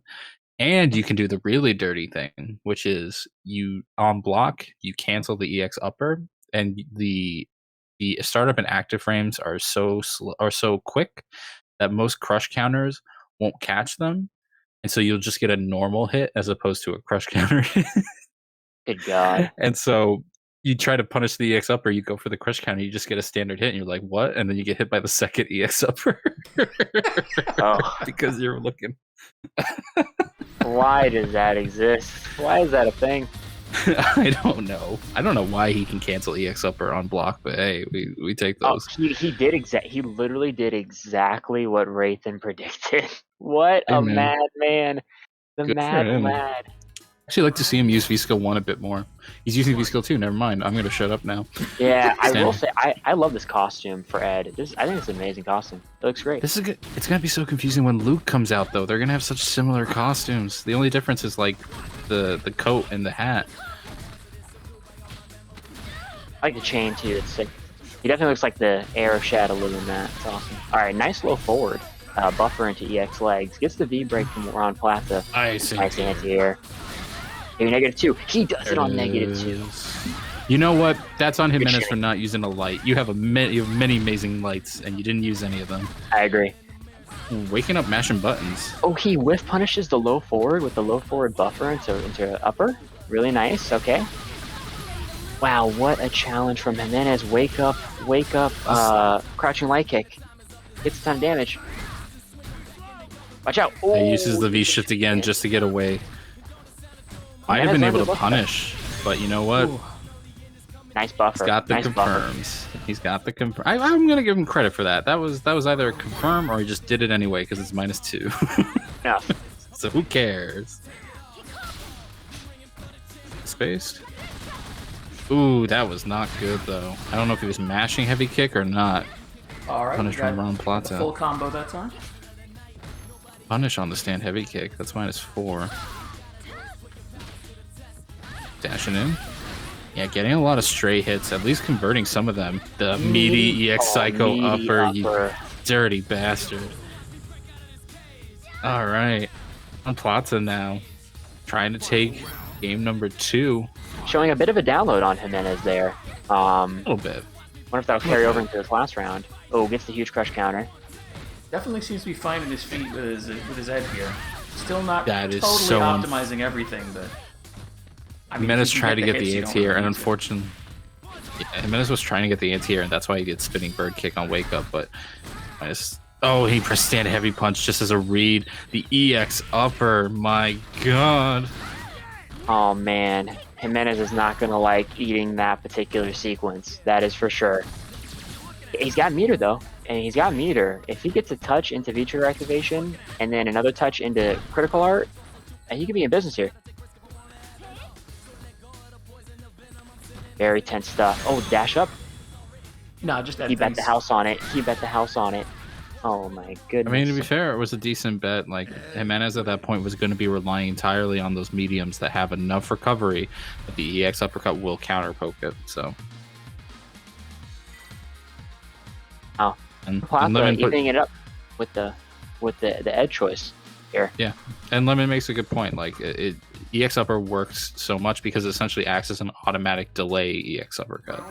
Like, it takes so much for it to come out that people automatically pressing delay buttons to challenge gonna get caught by it because they're not reacting to the EX upper. They're just assuming that something's gonna happen in delay.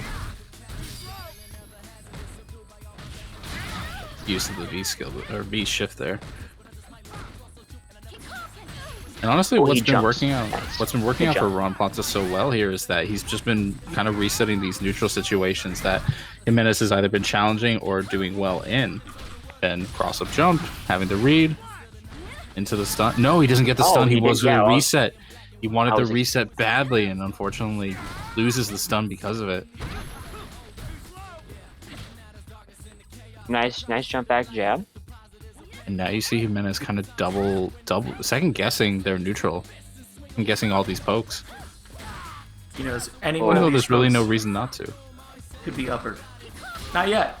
There's no bar. No, because he doesn't have any meter. We'll confirm. And the anti-air. I do like him slowing down. I'm surprised Ron Planta wasn't taking advantage of that and like dashing in. We'll see if that changes in this potential final round of the game. Not a great punish, but we take those. Anti-airs for the upper EX as an anti-air. Yeah, not the best, but hey, it works. Yeah. Hey, any anti-air is better than no anti-air. Jimenez is just throwing a lot of pokes out there, a lot of big buttons. Oh, really nice. Low forward stuffing the V skill there. Punish is so far on Ron Plata's side for the whiffed heavy kicks. Yeah, he could easily low forward one of those, I feel like. Easily is debatable. But he Fair could enough. try. Fair enough. No counter hit conversion, and right now any hit from either side will lead to a victory. Punish, but a back throw will bring it close. I feel like he's gonna EX up or something. He's gonna try to EX up. He's gonna dash forward EX up or something like that. There it is. You called it. You called it there. Let's go, Jimenez. He doesn't fall forward again. Really good patience. I mean, I like the idea from Ron Plata. You know, it worked once. You know, for sure. I think it was more than once, but still. He had maybe an 85% hit rate, which is pretty stellar. But he was trying to piano. I think he was trying to dash forward flicker, giving him the benefit of the doubt. Lemon. I mean, respect to Ron Plata for pulling out what is presumably a sub, you know, in this top 8, and you know, yeah, he almost had it. He almost had it, but Jimenez, he stayed cool, still stayed calm, collected, and yeah, good W, good W. All right, so we're gonna be moving on to Nick and R. Lee. Bet you didn't expect to see Nick in losers bracket this early. Oh wait, Nick's in the tournament. What the hell happened? Yeah, he lost the maintenance winners round 2-1. Okay. I don't know who he's playing. Reminded that this is an NCH tournament. Nick, how do you go by your day to day? How do you do things? A public execution.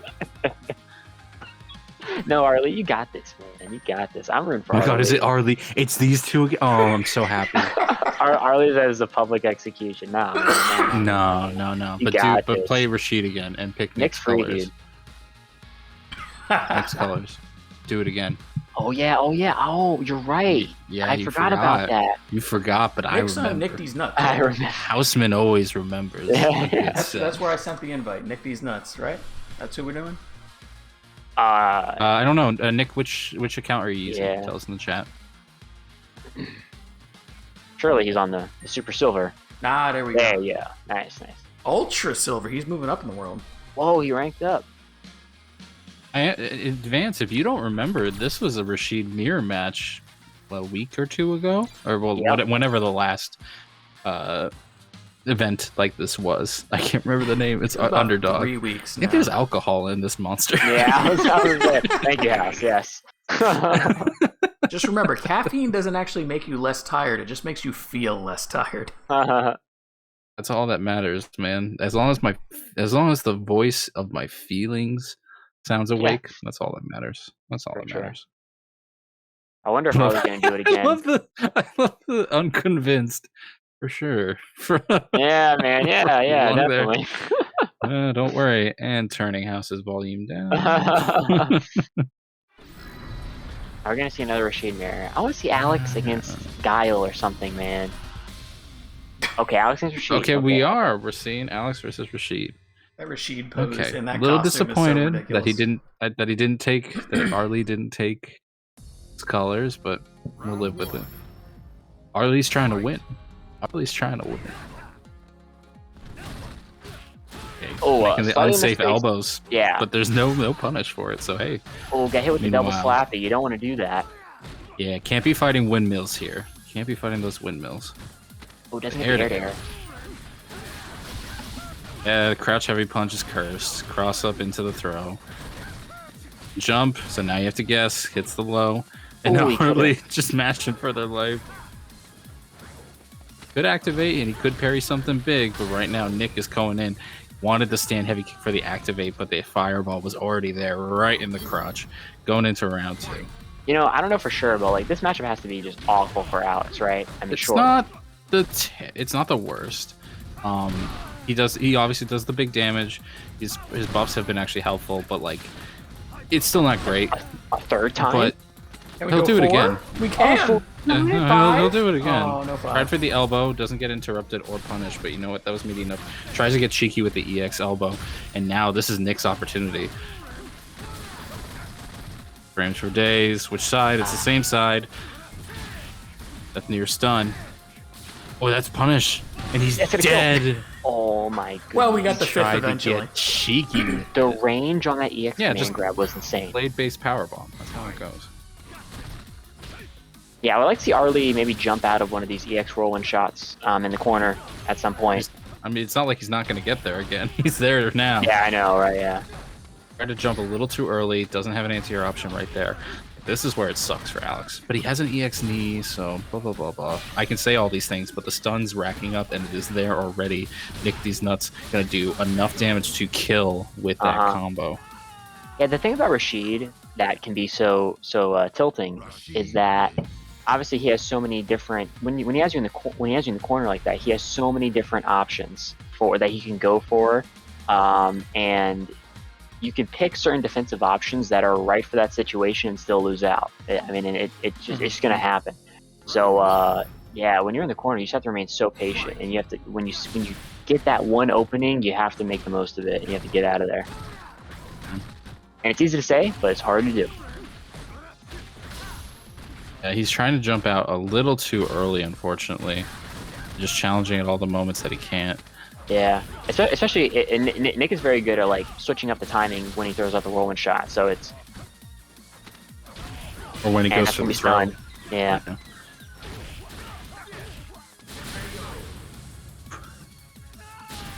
it's like one of the obvious things is like, well, just don't get put into the corner. It's like you guess wrong once, either on block or on hit against Rashid, and it's like you're suddenly in the corner. Yeah, you literally block one mixer, and it's like you're in the corner just based off the pushback. Like, ooh, the counter poke with that sweep. How did that cross up? I did not think that would cross up. That's crazy. That's that jump. Okay. Oh, okay. All right. It's gonna hit one time. Let's go. Good blocks. Nice. Party time. Yeah, he knew. Oh, he went to jump throw for the parry. Just wake up crouch heavy punch actually caught Nick off guard. Stand heavy kick, of course, having the aerial properties. Gets over the EX powerbomb. Yeah. Well, Nick taking a pretty quick 2-0 there. Could try early, but once that Rashid machine gets going, it's hard to stop. I mean, yeah, it's I mean, it's like I've played Arlie. They're definitely a player that likes to play based on feel, and Rashid makes you feel very uncomfortable all the time. And especially when you're playing a player like Nick, who understands how to keep their opponent locked down, knows how to alternate his pressure for when his opponent gets hit, for when his opponent blocks, and not only that, but for when they block one thing to then go for a different route the next time. Like, it can be a lot to take in very quickly. So unfortunately, Arlie was just not up for the challenge at that point, but we still love you nonetheless. Thank you so much for participating and being a part of NCH, and to everybody who has been showing up tonight and just listening to all my BS and Wulong and Wraith trying to realize why they even let me on the mic in the first place. Like, thank you so much for coming out tonight.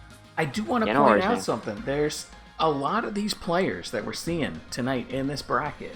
I mean, I know we have our big heavy hitters who've been around for forever, like Nick, but a lot of these players at the beginning of this season of Underdog weren't at the ranks they are right now. I feel like, obviously we can't take really any of the credit here, but I like to hope that, we've provided a good place for these players to really grow those skills.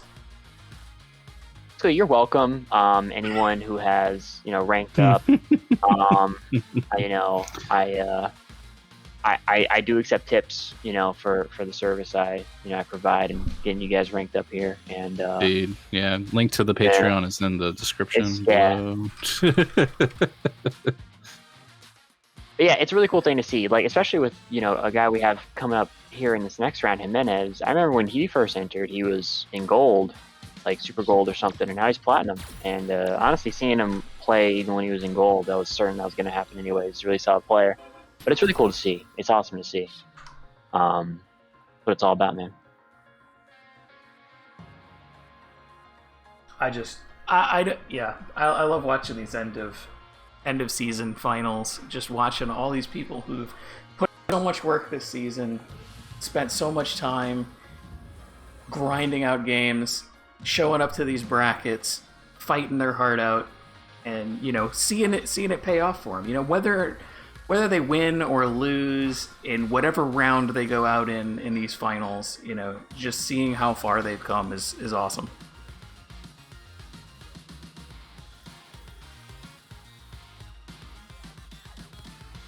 All right, and we'll be getting into our next top 8 match here. So we're gonna do like these two loser sides and then winners final, or correct. So after this round of losers, we'll be doing winners finals. Then we'll pop back over to do losers semis and losers finals before we go to grand finals. All right, so we got about 5 matches left. Looks that way, yeah. That Arlie set, man. A free. Damn. Why you gotta be like that, Nick? Why you gotta be toxic? You already play Rashid with the airman costume. Why you gotta just add to the toxicity? Damn, Nick is toxic. That's crazy, dude. Unsurprised to anybody. Yeah, something we always knew, but to see it so blatant, wow. Isn't airman? It should be banned. I don't know why we don't re-ban. We should just DQ Nick. Good point. Yeah, we haven't banned him in costumes yet, but I say we just retroactively ban that one. For sure. Oh, I think we're breaking Constitution there. But anyway, Sixth Amendment or something. I don't know. Anyway, Jimenez right now against Maintenance. We saw Maintenance get taken out by Mo earlier. Ooh, and right now getting taken out by the Sand Heavy Kick. Not able to convert fully, but you know what? Maintenance is still getting worked to the corner. Side switch for the throw. And, to be honest, Maintenance only won the rounds that he was able to get a solid activation on. So the fact that he didn't get one off of Jimenez is slightly concerning for him.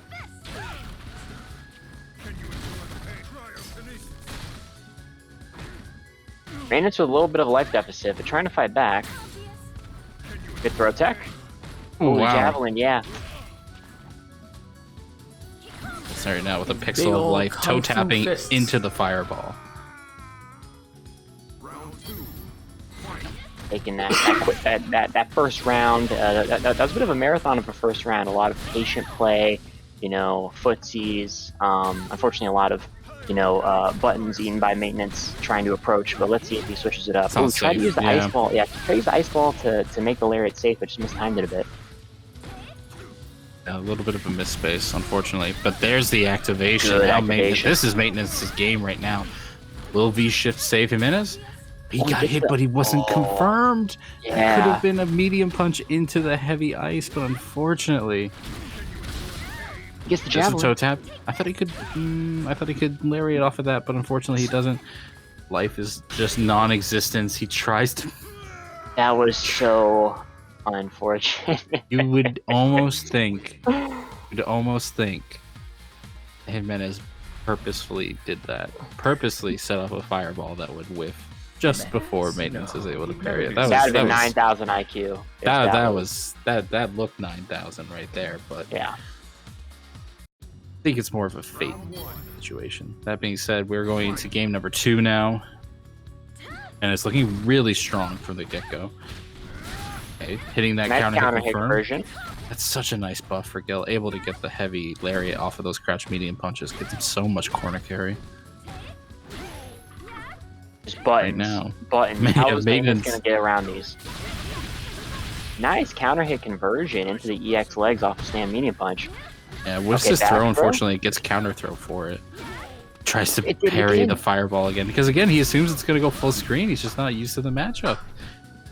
All the damage in maintenance's went for field. the shimmy, but he didn't get punished for that. I don't think he can punish it. It's the hands. Trip guard. Oh, that is so unfortunate. The burn just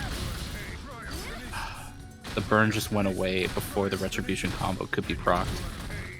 Right now, maintenance has all he needs. He just needs one tap off of that 3 frame.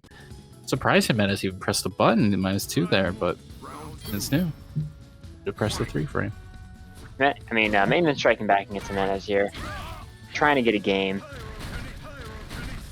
Yeah, looking a little lost as to how to approach Jimenez and these long range buttons. Okay, tries to get tricky with the up ice ball. That shit's tough though. I mean, that Jimenez is playing in that range where Chun is just going to absolutely dominate with her pokes. How's he gonna fight that corner? Huge. Okay, activation. Forget whatever I was going to go into. Shimmy. Very nice. It's gonna be stun here. This is not a sequence that can kill, but it's a lot of damage. Not even with CA? No, probably not. No. It's gonna be close, but yeah, it won't kill. Really close. It's really close. He needs like the throw or something after this. Yeah, he doesn't get neutral. He tried for the overhead. No. Venice will probably spend a... My god, we flash forward because we were a little delayed, but unfortunately a forward throw after that sequence gives Jimenez the round. Heartbreaking for maintenance. He mistimes the overhead after CA for the game. And Jimenez strikes back. Oh boy. It's just muscle memory. That's muscle memory happening to maintenance right now. What happened, Nick? CFN happened. When we're reviewing, you're not necessarily one-to-one with the players, so if you get lagged behind a little bit, then the match is going to fast forward to the end. Yeah, more or less, I'm pretty sure Jimenez just like dash forward through maintenance. So after he has Oki after that sequence, so. Oh, so he just threw, yeah. Tries to bait something again, but Jimenez just walks right out of there. Yeah, didn't bite. Yeah. I like that.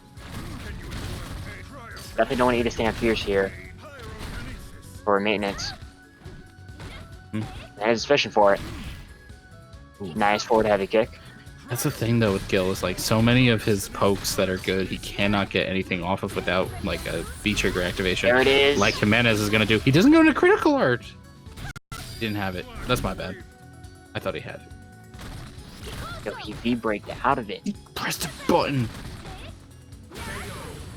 And fierce. And the fierce.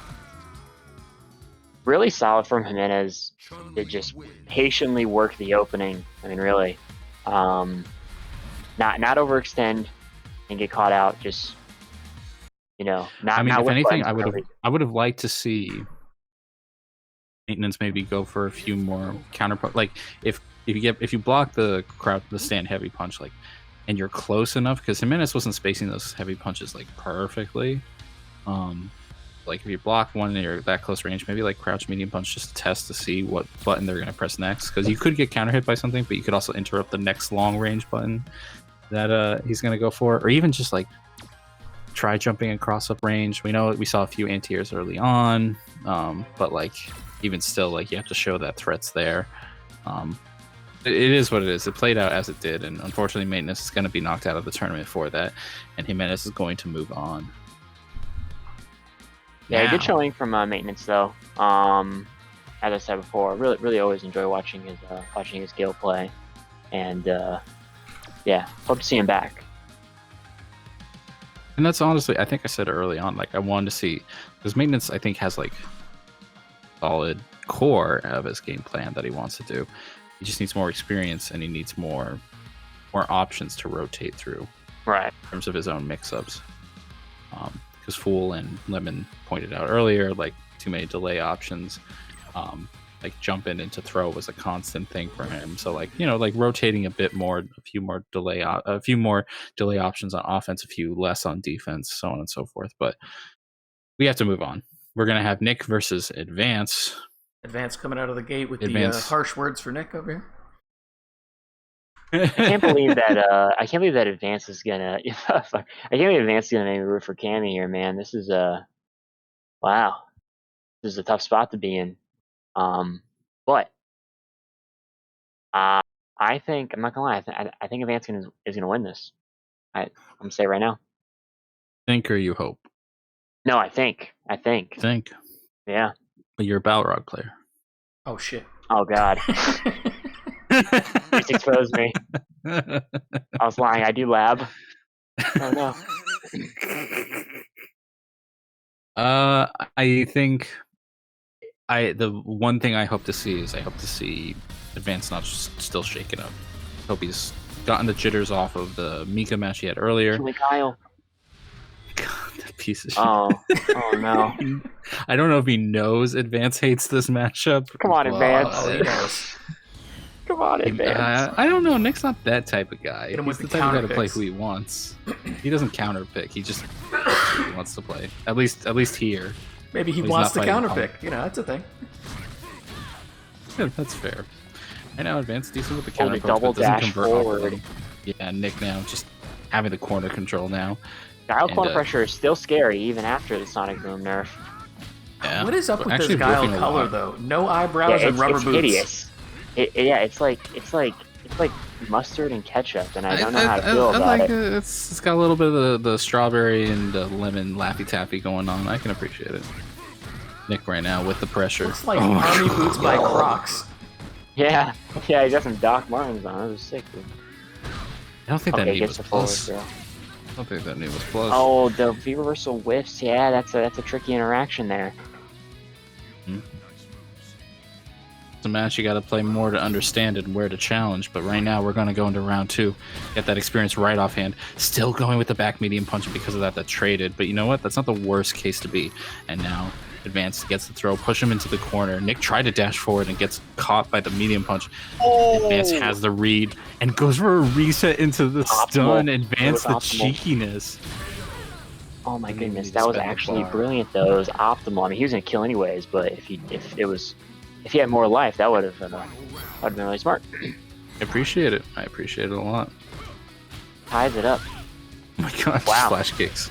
Immediately. Oh, he punishes the Sonic Boom with the EX Spiral. It didn't have the knockdown though, so I don't even know what that frame advantage would have been, but it's thrown for his troubles. Has the activation. That was a very bold choice to press right there. And yeah, it gets somersaulted out. Wake up EX, wake up V trigger spike. So good to get the side switch. Thrown for the trouble.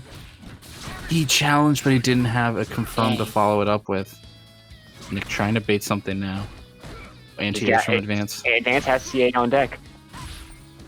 Yeah, he doesn't want to use it right now. Yeah, he'd want to save the meter either for the kill or for a way out. That hooligan was intentional. Nick was ready with the EX somersault. I assume that hooligan was intentional. Excuse me while my chair creaks. Yeah, I mean it's tough and it takes a lot of practice. But it's the Red Bull outfit. God, yeah. Why does he have no eyebrow? That really creeps me out. But he never has any no eyebrows. I don't get it. Man, He never that has is any weird. eyebrows. Oh, that is so strange. I shouldn't just be able to see like the bones there. That's like freaking me out. Yeah, advance. I would like to see him confirm these low forwards that he gets. It's hard. It's really hard, especially the counter hit ones. But against Nick, if you get a touch, you gotta optimize the damage. You have to. Ooh, double dash throw again. Nick just whiffing the big buttons, and advance not quite punishing him. Wake up EX boom, calls out the reversal. Nick has V-trigger on deck too. I wonder if he's going to use it to maintain this momentum here. Yeah, advance going to take the throw there. He tried for the meaty EX boom, but just didn't get it.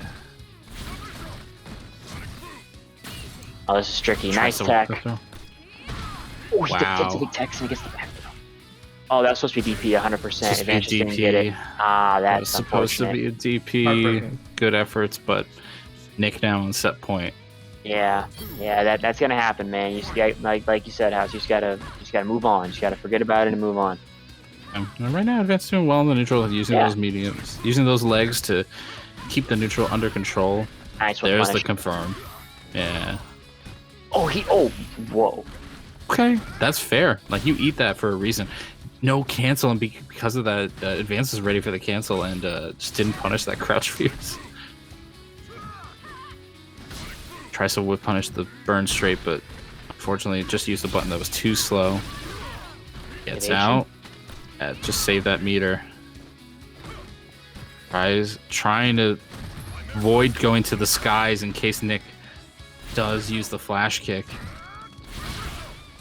Oh, the enhance. That's going to be death. Oh. Yeah. I hate to see it. But he had to do it at some point. Yeah, I guess Advance expected a sonic boom there. I mean, what happened there was more so like, I feel like Advance's, like he was just put a little too much under pressure and defaulted to that aerial approach. Not to say that, if he walked forward, he could have got hit by a burn straight, like it's not that it was not that it was the absolute wrong choice. It was just that it was something that Nick was clearly looking for, especially because he had already activated the V trigger. And because of that, like, Nick was just ready with arms wide open. Creed would be proud. But we have to move on. Nick is moving on in loser's side. We are now going to do loser's semis, or we're going to do winners finals first? Winners finals. Gotcha. Good stuff to advance as well. Yeah, advance getting all the way. I believe that leaves him tied for 5th at that stage. Okay.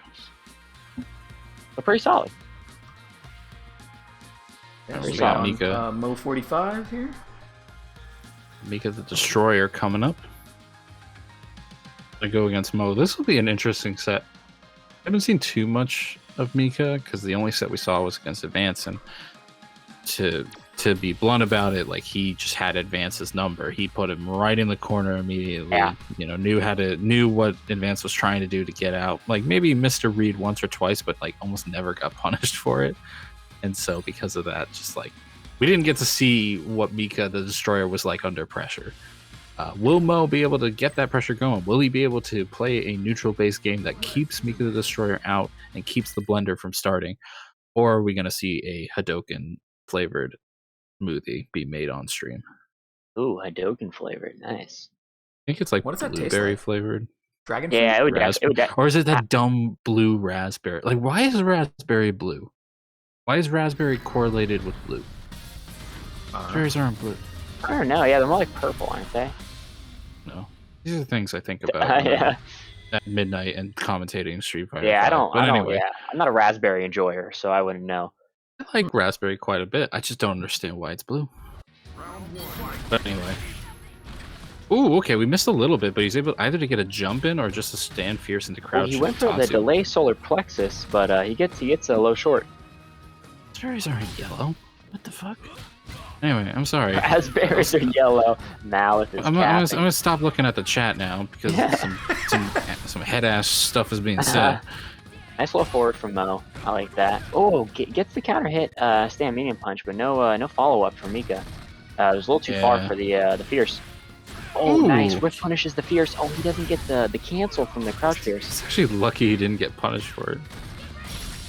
Activate. Got it. Got to hold. It gets a side switch. Oh, what a tech. What a tech. He reads the neutral jump. Oh my god. He read the neutral jump. Oh my goodness. And he gets the EX swing. Well, that was round 1. I don't know if I don't know if you can just a slight delay and then did that. Oh, dude, that was sick. I don't know if you can recover from that. That was sick. That's a soul destroyer right there. That's tough. The mental damage is. You get hit. Okay, it's reversal from Mo though. He's fighting back. Yeah, no challenge on the card dropkick. I was about to say that might make the difference. Okay, pop speed trigger. Gets across it, but he doesn't have the meaty setup, and because of that, Mika the Destroyer gets out, tries to wake up V trigger, tries to challenge with the crouch medium punch, and because of that, eats the drop kick. The low crush off the drop kick is so good. Mika wins. Because of that, Mika the Destroyer destroying Mo in game number 1. Yeah, I think what Mo's trying to do with the low forward when he sees drop kick being charged is catch it before she gets off the ground, but he's just a little too slow. That's where you have to start realizing where your normals actually reach. Exactly. Because it's not even close enough to interrupt her. Yeah. Yeah, he's better off maybe just going for like crouching jab, or honestly, if he's really based, DP it, or DP. Yeah. DP. Just stand heavy kick maybe. Nice. Heavy I like kick the patience. Nice. Oh, I like that. Get away. Oh, he actually did it that time. Yeah, he was close enough there. Oh, he could have gotten so much on that whiffed, shoulder there. Ooh, okay. Nice. Catches them on the drop. Oh, the dash forward throw. Mo gaming right now. He went forward again. Yeah, trying it again. Mika the Destroyer actually calling it out, using the V trigger entirely to get one throw towards the corner. But now with a life deficit, oh my god. Oh, the neutral jump into stand fierce. Nice low forward there. I have to wonder if that crouch fierce was just a DP that didn't come out because. Yeah, honestly. Because there was no follow up to it. Yeah. Oh man. Oh, he dashes under and trip guards. That was really sick. Sweep not far enough to get the drop kick. Wow, yeah, just a pixel off, quite frankly, on the sweep. But the drop kick wasn't too bad that he ate.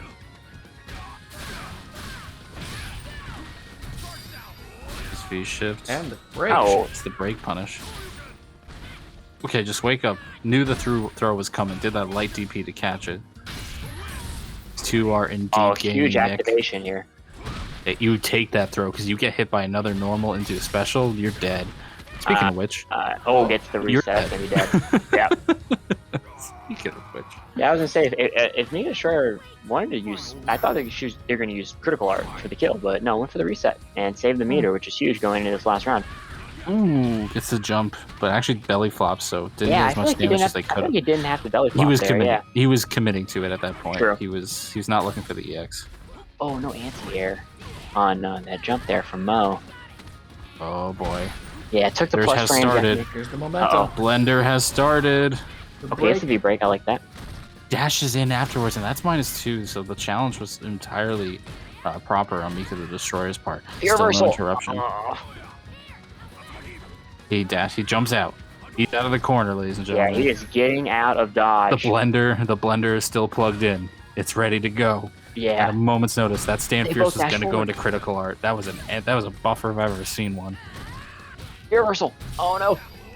Hey, V shifts. Uh-oh. Oh, that was game. That could have been game. He could have just done EX command grab and that would have been it. To me. Oh, he nice V shift, but he was mashing it. He was mashing it. He was. To get me away from this Nadeshko. Heavy punch and medium kick. Need the hell away from this torture. Okay, guess for game. He does use reversal when it hits. Yeah, that's fair. He was willing to die by the sword. Gets the crush counter. Okay, baits out the V reversal. He gets the DP. DP. Nice DP. One more hit. He What's gonna challenged happen? after the plus. If he should the jump in. Oh, That's why you need your I was anti-airs. I was We saw expecting he one would cancel anti-air. the B shift in DP. But not quite. Not quite. Oh. And The Mika delay Destroyer takes it anti-air. 2-0. No, Really it's not close first to set, 3. though. Because this is Really close semifinals. set. It's not a Yeah, it's not losers finals, so that's it. Yeah. losers finals. Will Well, be that first to was 3. that was winners That was finals. a fun set. Oh, sorry. Oh wait. Wait, This is winners finals. This Yeah, is winners winners finals. finals. I'm my sorry, I God. haven't reset Oh. this. No, come back. It's first to 3. I'm sorry. Okay, he can use the same invite. It's the Yeah, same it's all invite. good. Get back in here. I haven't reset I don't know the what, lobby yet because yeah. I'm bad at my job. That's all good. It's 15 past midnight for Houseman and I, so we are not I'm just here. yeah. We're not quite plugged in. He already deleted. Yeah, he had installed. Already. I don't blame you. Fighting Mika. What did I do? I deleted one game once because I was so like, man, fuck this. I think I fought my first ever, like, I made a team when like Pokemon Sword and Shield came out, and I made like a halfway decent team, and I was like, okay, let's go.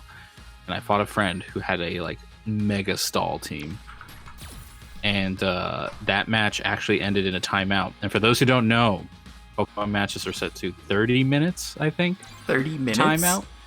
What? 30 You did minutes. One Pokemon battle that lasted 30 minutes. And I sent him a message, and it was me with my Switch on the big screen, deleting Pokemon Sword or Shield or whatever I had. That's wild, dude. That's crazy. Dang. Yeah, it was stupid. It was stupid.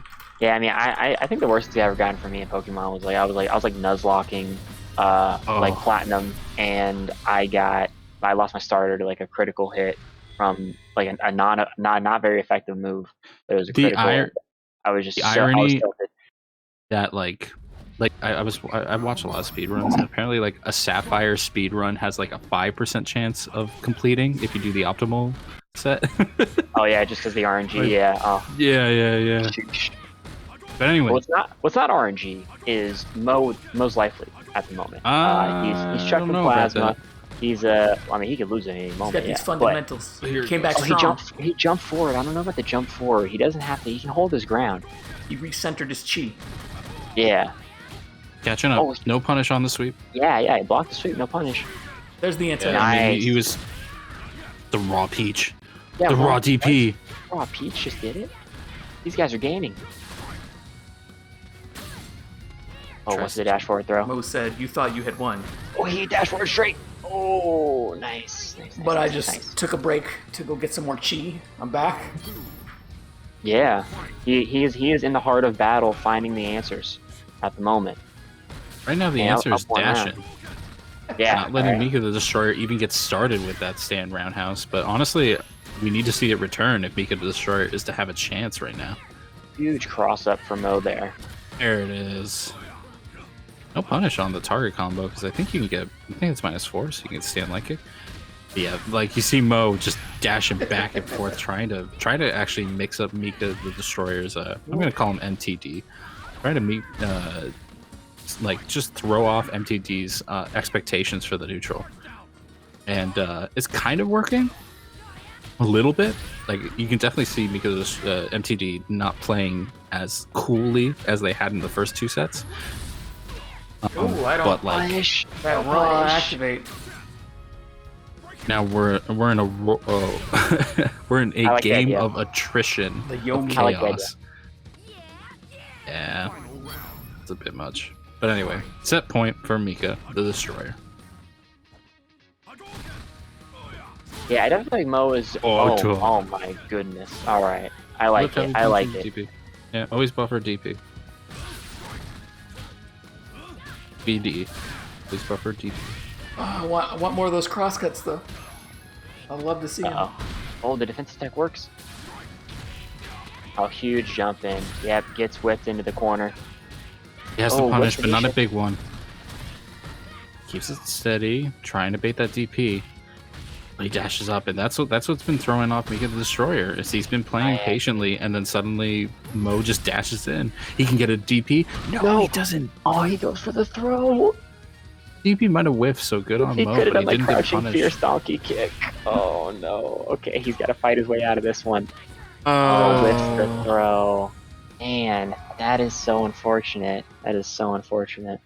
Mika wins. He got the whiff on the belly flop, and on whiff, it's just incredibly punishable. You have a lot of time to do your optimal damage. That still is winner's side, though, so Mo's not out. We might see him again. We'll see him back. We'll see him back. back. But that is Mika confirmed for Grand Finals. Let's see who she's going to be fighting. She just failed him. Jimenez and Nick. Jimenez and Nick.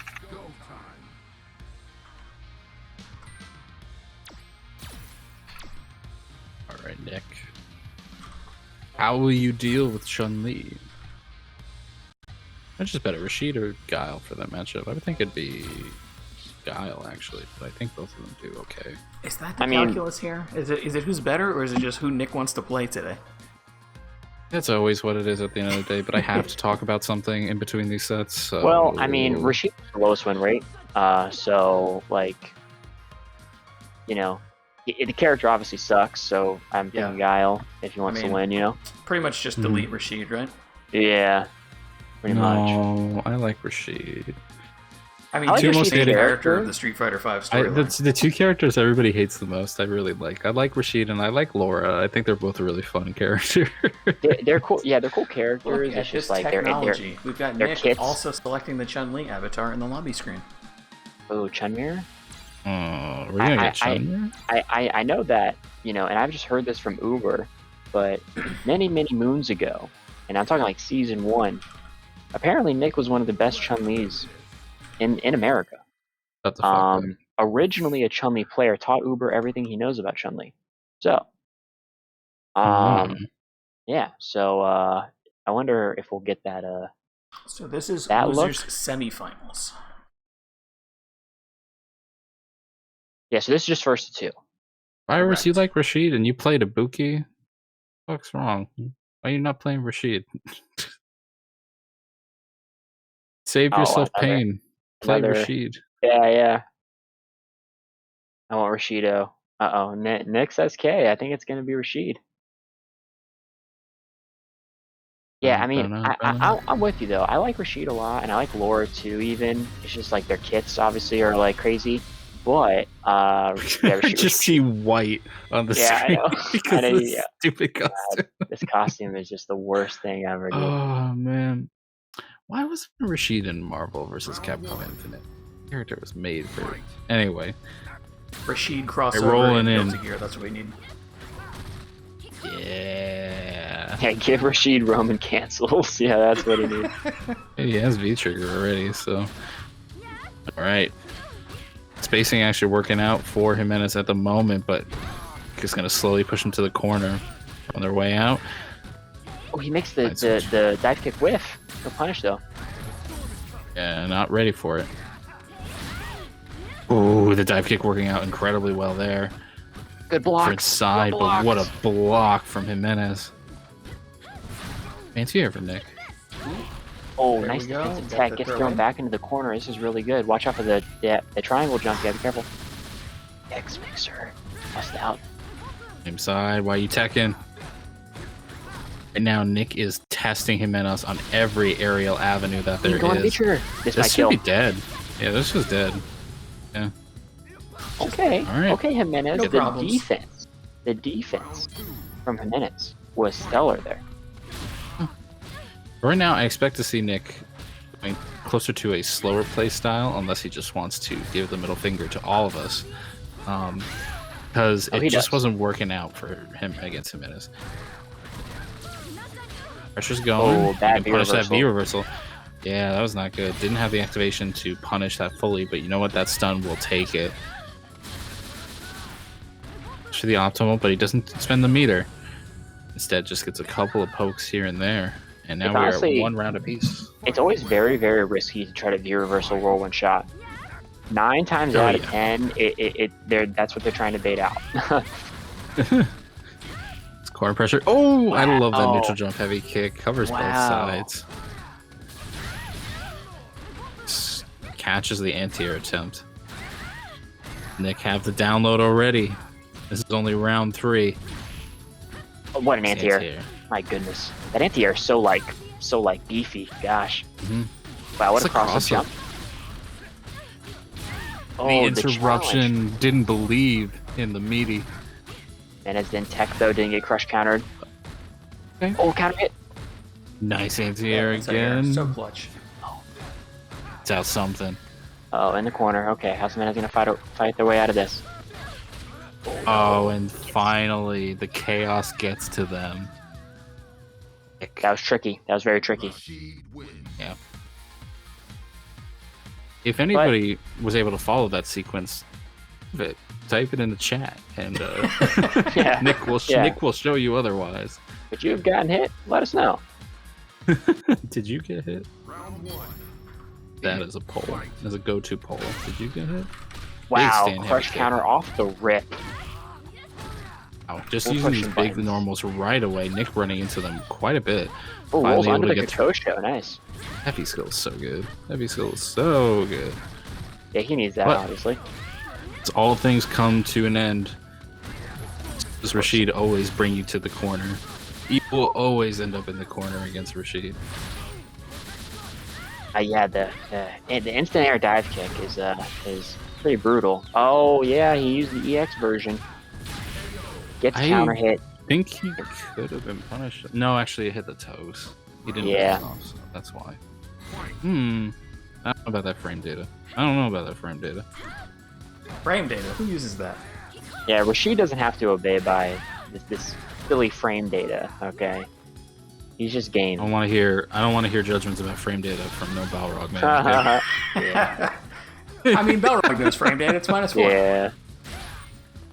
Yeah, I mean, it's a suggestion, you know. I mean. No, Jimenez is suggesting we stay in mid-range, tries to get out of that stand heavy kick range, but unfortunately gets caught and now stuck in the corner. Nick now going for another throw, still no anti-air afterwards. What a call out from Nick. He did like the flip kick after blocking EX legs. What? And a hit. A good juggle, doesn't have CA for the kill, and anti-air might give Jimenez the round. That anti-air? What? Oh, he did EX mixer. Oh my goodness, it's the throw bait. Wow, tragic. What a call out. What a call out from Nick. It was the read, too. It was the right read. Really solid. Walk up EX spinning mixer. And that was semifinals, so unfortunately that will be the last we see of Jimenez tonight. Good stuff, though, reaching 4th place. Yeah. Nick can go ahead and stay in the lobby. Alright, so now I'm going to do the thing that I should have done the first time. Go ahead and update these settings so we're on first of 3.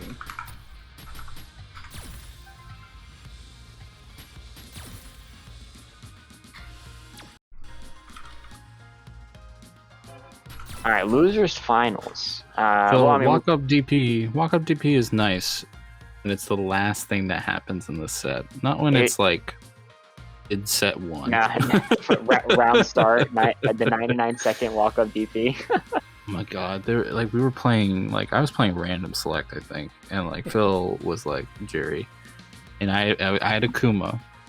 He was like, I'm going to do round start critical art. And I was like, I can just EX demon flip through it. So I do it one game, and it's like, okay, so we've established this. He does it the next game.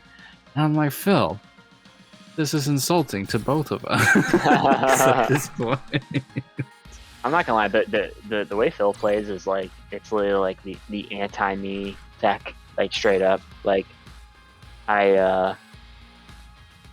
bodies me, straight up. There's no two ways about it. Serious? Yeah. The last time we played a 1st to 7, and he beat me 7-5 or 7-4. And I mean, that's honestly, still pretty close. He was just straight up washing me. Jury stay medium kick. I don't know what the fuck to do. I don't know what the fuck to do against that thing. I mean, that button, top 3 in the game. Easy. It's crazy. I would literally be in the middle of a combo, and he doesn't mash 3-frame. He mashes stand medium kick. And S tier button.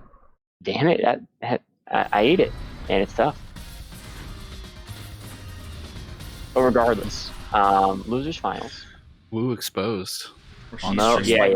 Oh yeah, I'm bad. Yeah, Mo 45 against white blob. Nick. And Rashid on the other side as well. Anyway, I don't know what I'm going for there. Starts off with the mixer just to see if Mo is going to challenge it. It does. Ooh, unfortunate. No. Yeah, now we're gonna see some imprisonment in this corner. Actually walks out. Yeah. Break. I hate that he can whiff the roll. Like, what's up with that? I mean, you could punish it, but like, do you want to take the chance that he's going to do it on block and be -7, or do you want to take the other chance that he's not going to do anything and then challenge you afterwards? He's in. He's in. That's a combo. He must still alive here. Oh, wow. My There's God. meaty, actually, in that instance. Nick is gaming right now. Nick is gaming. For sure. We have not seen him do raw spinning mixer much, if at all, in most of his sets, and now he's just doing it. It's time now. Go. Anti-air. Good start from Mo. Okay, whiffs the sweep, gets swept. Boy, this is a corner immediately. Love that combo. Wait, tries to jump back. I like the idea. Yeah, it doesn't really gain much ground though, and yeah, the V-shift emergency brakes unfortunately have been cut because that V-shift ain't doing you shit.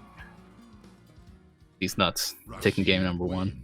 V-shift is powerless in the face of Rashid. It has its use. The corner in general is risky. It has its use against Whirlwind. Like, can get you out of some sticky situations with a Whirlwind. It's not a get out of jail free, but like, no, it has its place. But yeah, not when you're on wake up. Wake up V-shift in the corner is not advised. Good challenge, but it's too far away to press another button. Nick knows that. It's a nice counter corner into the corner. Counter corner into the corner, excuse me. Counter corner into the corner. That's the tech. That's the Red Bull talking. Yeah. You know what? I thought that Nick used the wrong spinning mixer. Turns out that light spinning mixer is a meaty setup. Because of course it is. Oh, and just kicks him in the toes. Just plays footsies Little interaction there. Crouch light kick from Mo's side to interrupt whatever Nick was doing, and then Nick corresponds. Playing footsies now. Okay, double slappy, gets blocked. Oh wow, he tries to roll under the fireball, but still eats it. Fortuitous, cross cut. Activate. Quite a life lead for Mo going on right now. He just does the X reversal. He doesn't want to hold the pressure. He jumps over the double slap. Oh no, we're living. Enough for kill. He's heavy. Knew the tech was coming. Couldn't punish the dive kick. Nick's in, and he presses something after the -2. Gets killed for it. Mo gets a round on the board.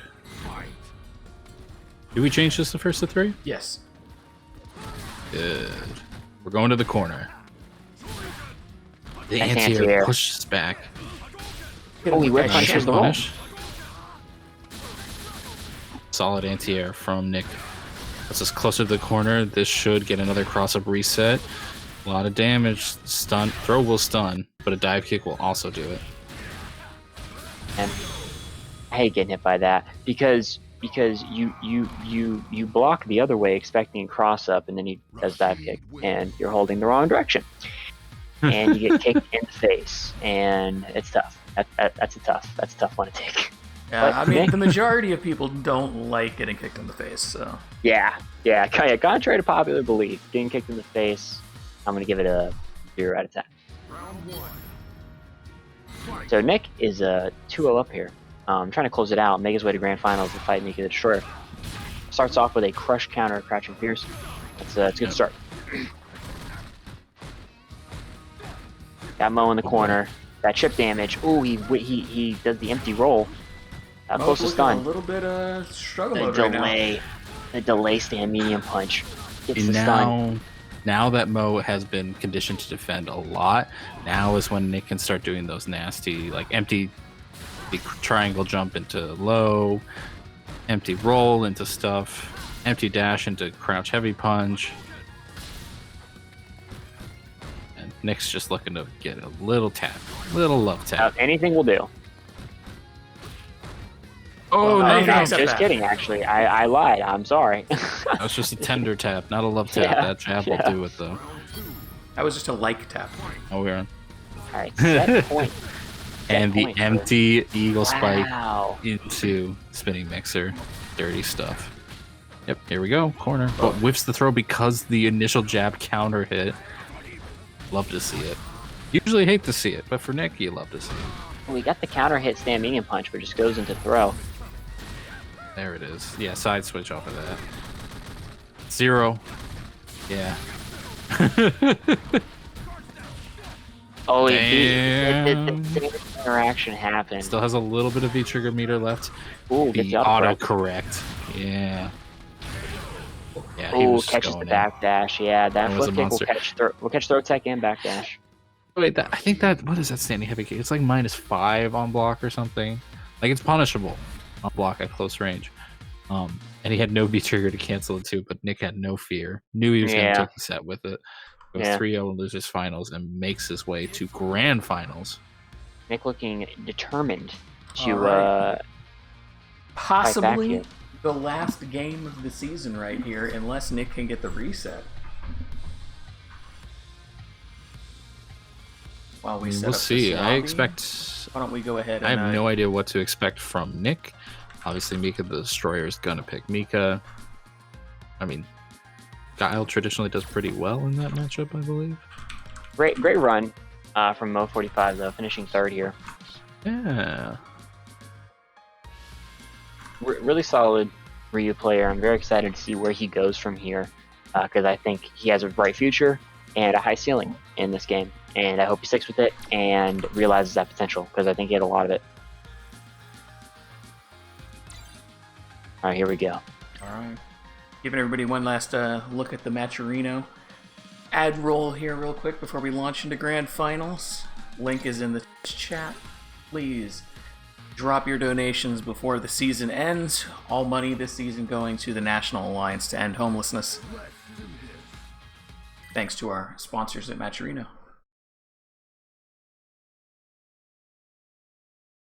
All right, grand finals here. We have two Ultra players. Ultra Diamond, Mika the Destroyer. Ultra Silver, Nick these nuts. And I honestly, I'm going to be honest with you. If this is Mika against Rashid, I have no idea what's going to happen. I have no idea what's going to happen. That is a scramble It entirely matchup. depends on.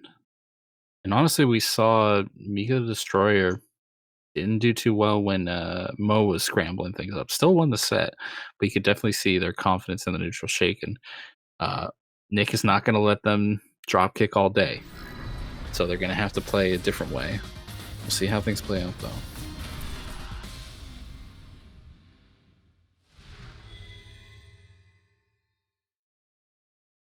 Chill out, TPB.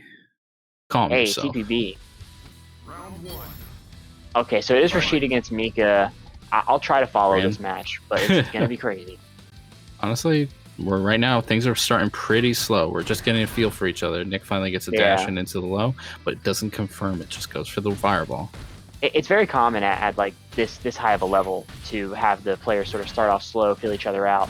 But Nick these nuts, his stun was building, but he's on the offensive now. Stun's going away. Oh, gets the swing.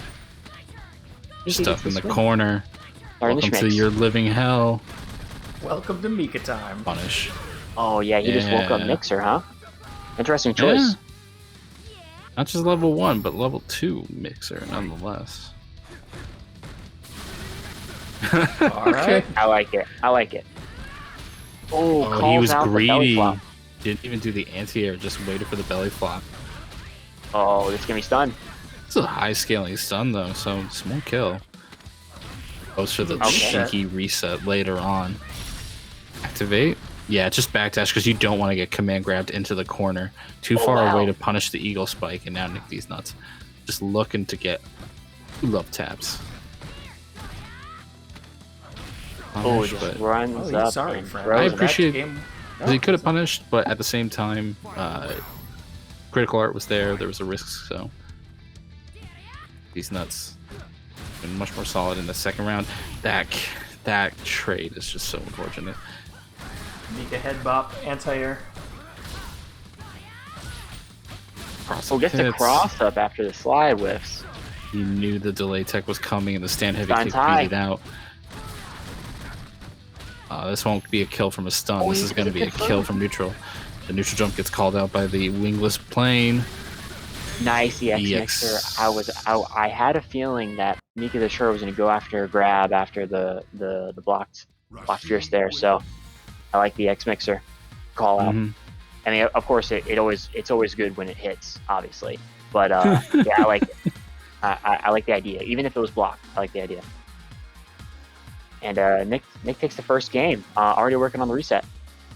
Got that game on the board, but he put 6 up. We'll see. I mean, it'd take too long if things are as volatile as that. That being said, a block drop kick, good signs for Mika the Destroyer. Blocking the whirlwind is a bad sign. Both these players having options to just push each other on block towards the corner in plus frames. My goodness, yeah. Who do you think you are trying to anti-air? Being said, Mika the Destroyer now has meter, so good wingless airplane to call out all options. Huge crush counter. Calls in the tag team partner. Yeah, Still gets the mix up. There's the stun. Dead. Oh, never mind, because he goes for the straightforward combo. Crush counter. Wow, that meaty lady Mika. Getting it for round 1 of game 2. You look up meaty in the dictionary. That move is right there. Yeah. Challenge to run forward into the confirm, but you know what? Nick pushing his way out of the corner. Now pushing Mika the Destroyer immediately to the other side. Gets the Going frame coast trap. to coast. Screen positioning? That's for other mere mortals to concern themselves with. Rashid is in the corner at all times. I got that crossed up. I love that triangle combo so much. So good. Uh-oh. Some characters some characters when they do a cross up in the corner take a lot of risk even if it hits because they give up corner pressure, but she's like, nah. Look at that. Minus, that was 0 on block. Does the 3 frame into the jump, into the dive kick to bait the delay. Heck.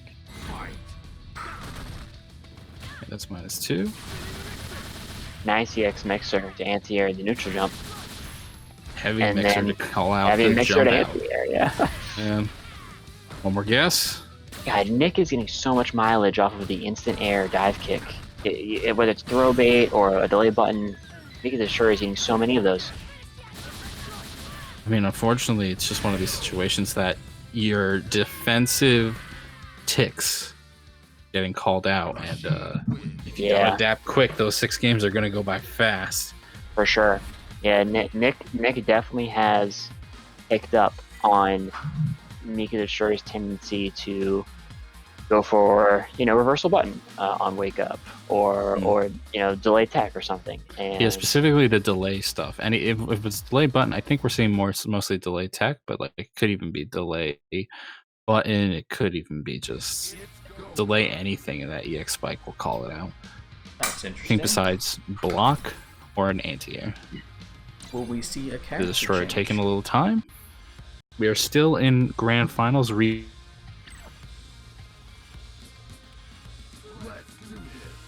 is still Mika, set 1 of the grand finals. Have not Yeah. yet reset. We are 2-0. Yeah, I think Mika the Destroyer just wanted a moment to kind of process what's been going on, maybe formulate a game plan. I think the other thing to question too is if Mika the Destroyer does make the adaptation about those instant air dive kicks, when you're talking about a player at Nick's level, he's probably already thought out the next step of that conditioning game plan. What comes after that? Well, I think we're about to find out. Whoa. Okay. Aaron the Destroyer? What's going on here? This was an unforeseen development. At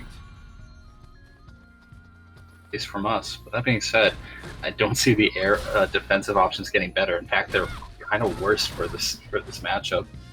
But we'll see how things play out. Stronger buttons in neutral. actually contests and gets a hit, but doesn't get the counter hit conversion that they were hoping for. And because of that, he sent him right to the corner. Sorry. Oh, misses the tank though. Yeah, a few frames off. Ooh, throwing lows all day. Alright, I like the side switch. Ooh, the point blank. Nice XDP. Yep. Good challenge from Nick though, understanding that the double dash there was not real. And he's gonna take the round. I mean, he's on set point here. He wins this round, he gets the reset.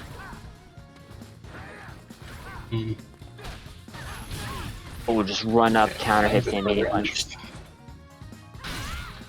I wonder what button we can destroy even hit to get counter hit. And heavy kick works out. Only getting a little bit of screen space for it. No punish off of the sweep. Nick too used to old Karen.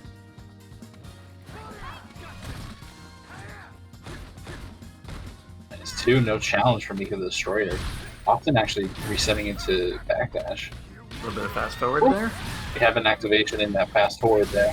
Oh no. Oh, that's gonna be kill, wow. Oh no, the back throw into Eagle Spike. What did he even hit out of Mika the Destroyer? Yeah, I'm trying to watch it back right now. I'm trying to figure that out. Oh, I think it was backdash. I think he did throw for backdash. I'm saying it out. That gives us the reset. Yeah, it might have been. That was a reset bracket, ladies and gentlemen. 3-0 into the reset. Where are we going to go from here? Hey man, so I don't know you want back in on the start. I'm sure he'll tag you back in if you want it. Alright, so just a straight up first three. Now. I wonder if Mika's fighting characters, fighting players of Nick and Lemon and Fool and everybody I thought was really high. Even Rich, you heard. I don't mean to say it. Anyway, players of that caliber really does help you, especially if they're giving you really good advice afterwards. Because I've seen Advance, I've seen Sleepy. They've all improved quite significantly taking advice from these players. So even if it turns out to be a blowout, I still think it is a worthwhile fight to have. You're going to character pick number 3 here. Yeah. Guile. Guile, wow. Hoping to relive the set between Gachikun and Daigo, although Nick Beastnut's not picking B-Skill 2. I mean, it might be possible that Mika the Destroyer just does not like the Rashid Mika matchup. I mean, after those first 2 games, I don't blame him. Yeah, I know, I wouldn't either. Nice. Flash kick does not care about trying to come. Finally having an option again. Yeah, exactly. I think there's still options for Rashid to challenge that. Of course, anyway. yeah. Alright, oh, get the throws counter like hit a champ, and that will be dead. And that's the scariest part about that corner situation. Walk forward, stand medium punch, walk up, plus on block. Walk forward, throw, might as well be plus, because holy motives. Wentz throwing the booms like a champ, keeping Nick at bay right now. Maybe giving him a little too much space. No, he actually catches the beat skill late. It's a nice combo off there. Huge crush counter, and this could be bad news for Mika the Destroyer here. Giving him a little space just to get back in and bait the flash. Unbelievable. Also, what a tech. Nice. I like the upside down kick.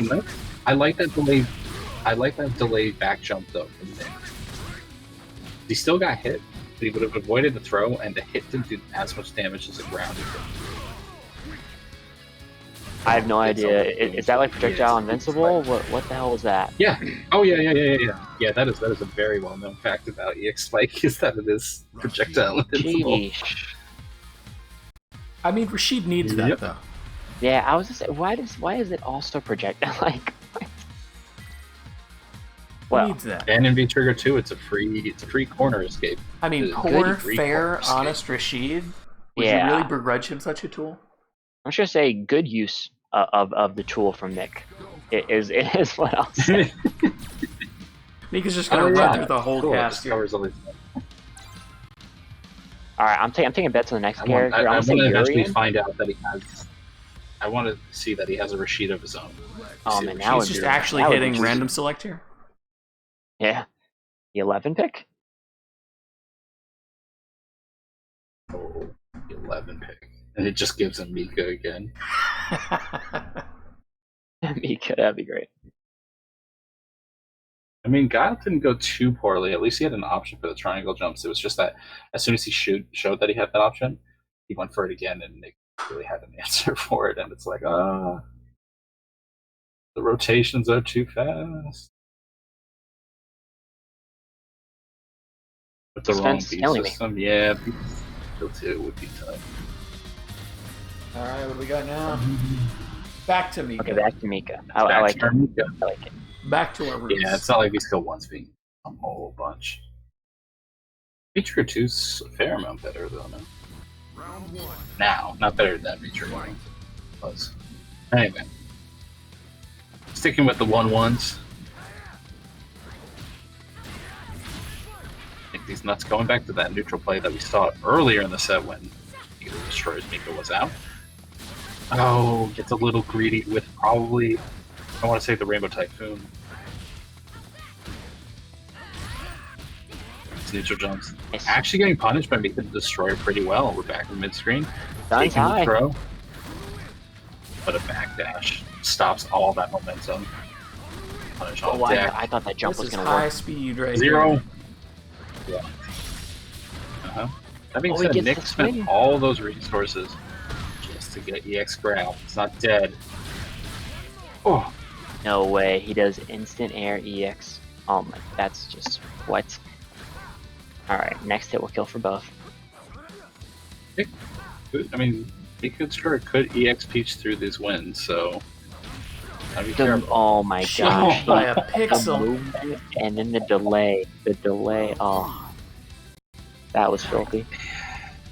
That was filthy. You gotta do it sometimes. Oh, huge counter. Ooh, Yeah, the crouch heavy punch connects. Ooh, okay. A with crouch heavy punch gives me to destroy the crossover and does the corner. Oh, he went for EX. It's the answer to every problem. Out. Yeah, spending the meter just to get that knockdown. Oh. And went for the whip. The V reverse on unfortunately. And a crush counter for it. Stand heavy kick again, despite not having the V trigger to even activate it. Trade on lights gives Nick game number 2 of the reset. Now on tournament point chat here. Hope you listen to the chat. Mika the Destroyer. EX Peach can punish the V reverse on the way out. And in mind, Nick looking to finish the 6-0 one game and win Underdog here. Okay, nice. Nick backdashing his way into the corner. Mika the Destroyer being pretty solid on there. Jumps into the corner. Oh no. Aggressive. Gets the swing though. Isn't that this is stun? Not quite. Activate. He just gets out. He just jumps his way out. He destroyed trying to get something with that EXP, but now this scramble approaches. Here, plus frames. Now Nick using essentially all of his resources just to get back into mid-screen. Gets the crossover. Nice. Wins the round. Good stuff. Very solid. That's the first round. I think that was the first round Mika the Destroyer has taken. Could we see it come back?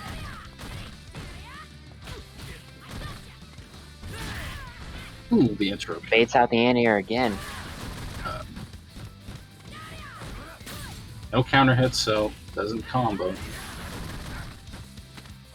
Okay, in the corner gets the Yeah, throw. no combo, but we're still stuck. Not a great challenge to the skill air. That's maybe he knows now. Good challenge. Good confirm. Now we're in the corner with Mika. Take one down. V-trigger on deck. Hold the net. Oh, whips the elbow. Or the shoulder, rather. That's gonna be death. Yeah. Oh, that's dead. Yeah. Yeah. Yeah, alternative essentially gives him free EX. Yeah. Good stuff. Wanted to activate you. A little too hard there.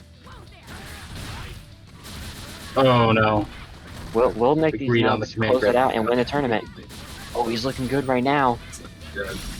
One more touch and he'll win the tournament, basically. Oh, nice.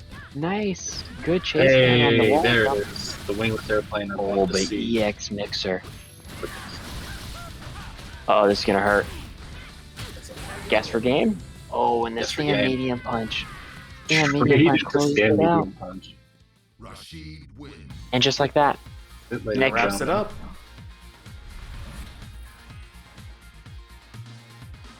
Underdog. And there you have it. Nick these nuts. Just some casual. The Season 7 NCH North America Street Fighter V Tournament Season Champion. Thoughts? Well, besides Nick being a scumbag, I'm very happy for him. Obviously he's an amazing player. It's very inspirational for an Ultra Silver, to be climbing these heights and winning. But obviously he's a great player. We all know that. Good guy. But it was a lot of fun. It was a lot of fun watching everyone compete over the season, and I'm excited to see where a lot of them go from here, for sure. Definitely. I think even with season 5 of Street Fighter, closing things out here, kind of running things down, I think we'll probably still have a lot of players who are very invested in this game, probably still looking to compete, still looking to push themselves here. I'm definitely interested to see how many of the players we have this season maybe come back for another season, or just maybe start showing up at the online local, maybe putting up some W's there. For sure.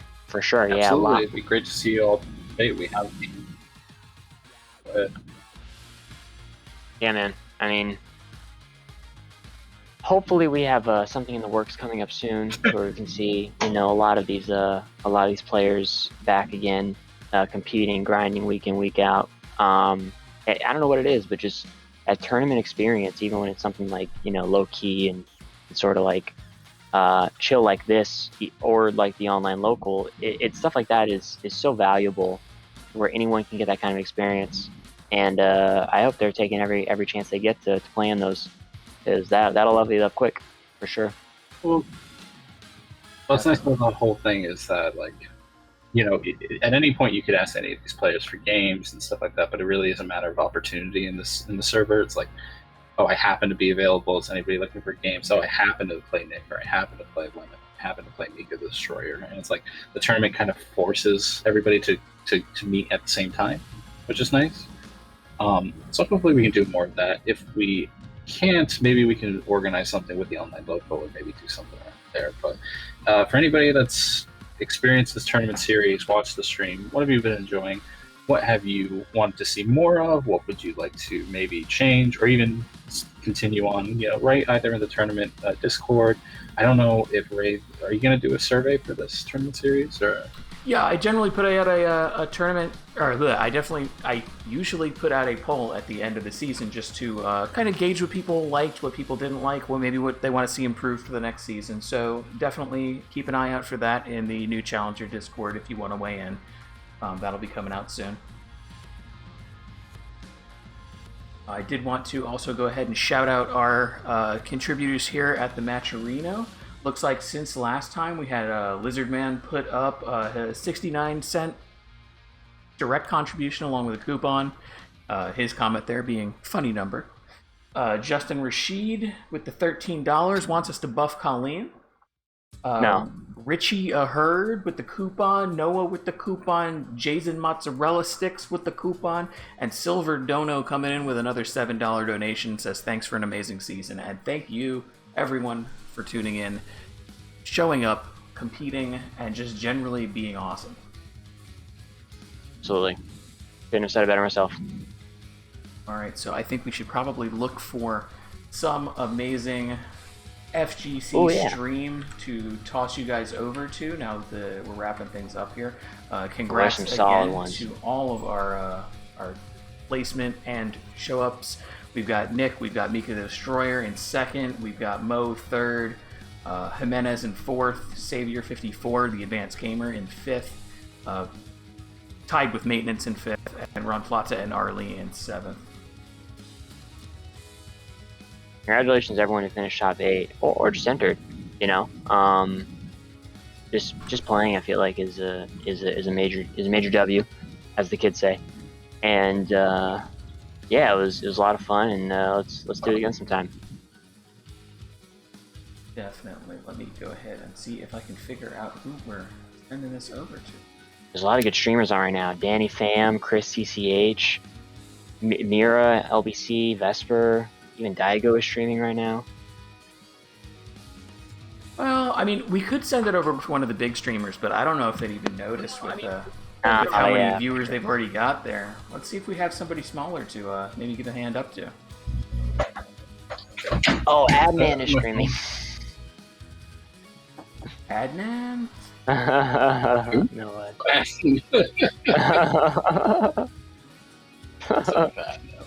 What else we got hanging around here? I think the last few times we've gone over to Coach Josh, but I don't see his stream up right now. Yeah, he's not on right now, unfortunately.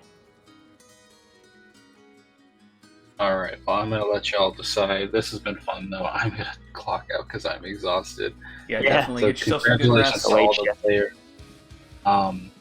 Hopefully we can do more stuff like this. Maybe even, I know it's already been announced, so we can talk about it, that we're gonna have a bunch of anime tournaments coming up, so hopefully anybody who's been playing Strive will enjoy that coming up, and I know there's some other so hopefully you guys are all enjoying that. And honestly, if you really have been enjoying this tournament series as it has been, tell us and we'll try to organize something else. But for now, I'm going to sign off. Have a good rest of your night, guys, and I'll catch y'all later. Definitely. Thanks again for helping out. See you later. Yeah, I think maybe we just go to Vesper Arcade here. There's not a lot of other smaller streamers that I know of in our NCH community on right now. I don't see him any. Yeah. All right, let's just send this over to Vesper then. Tell him where you came from. Let him know what we got going on. Thanks again, everybody, for tuning in. Definitely, the Matrino hasn't closed yet, so you can still donate if you haven't yet. Again, all proceeds going to National Alliance to End Homelessness. And throwing you over to Vesper now.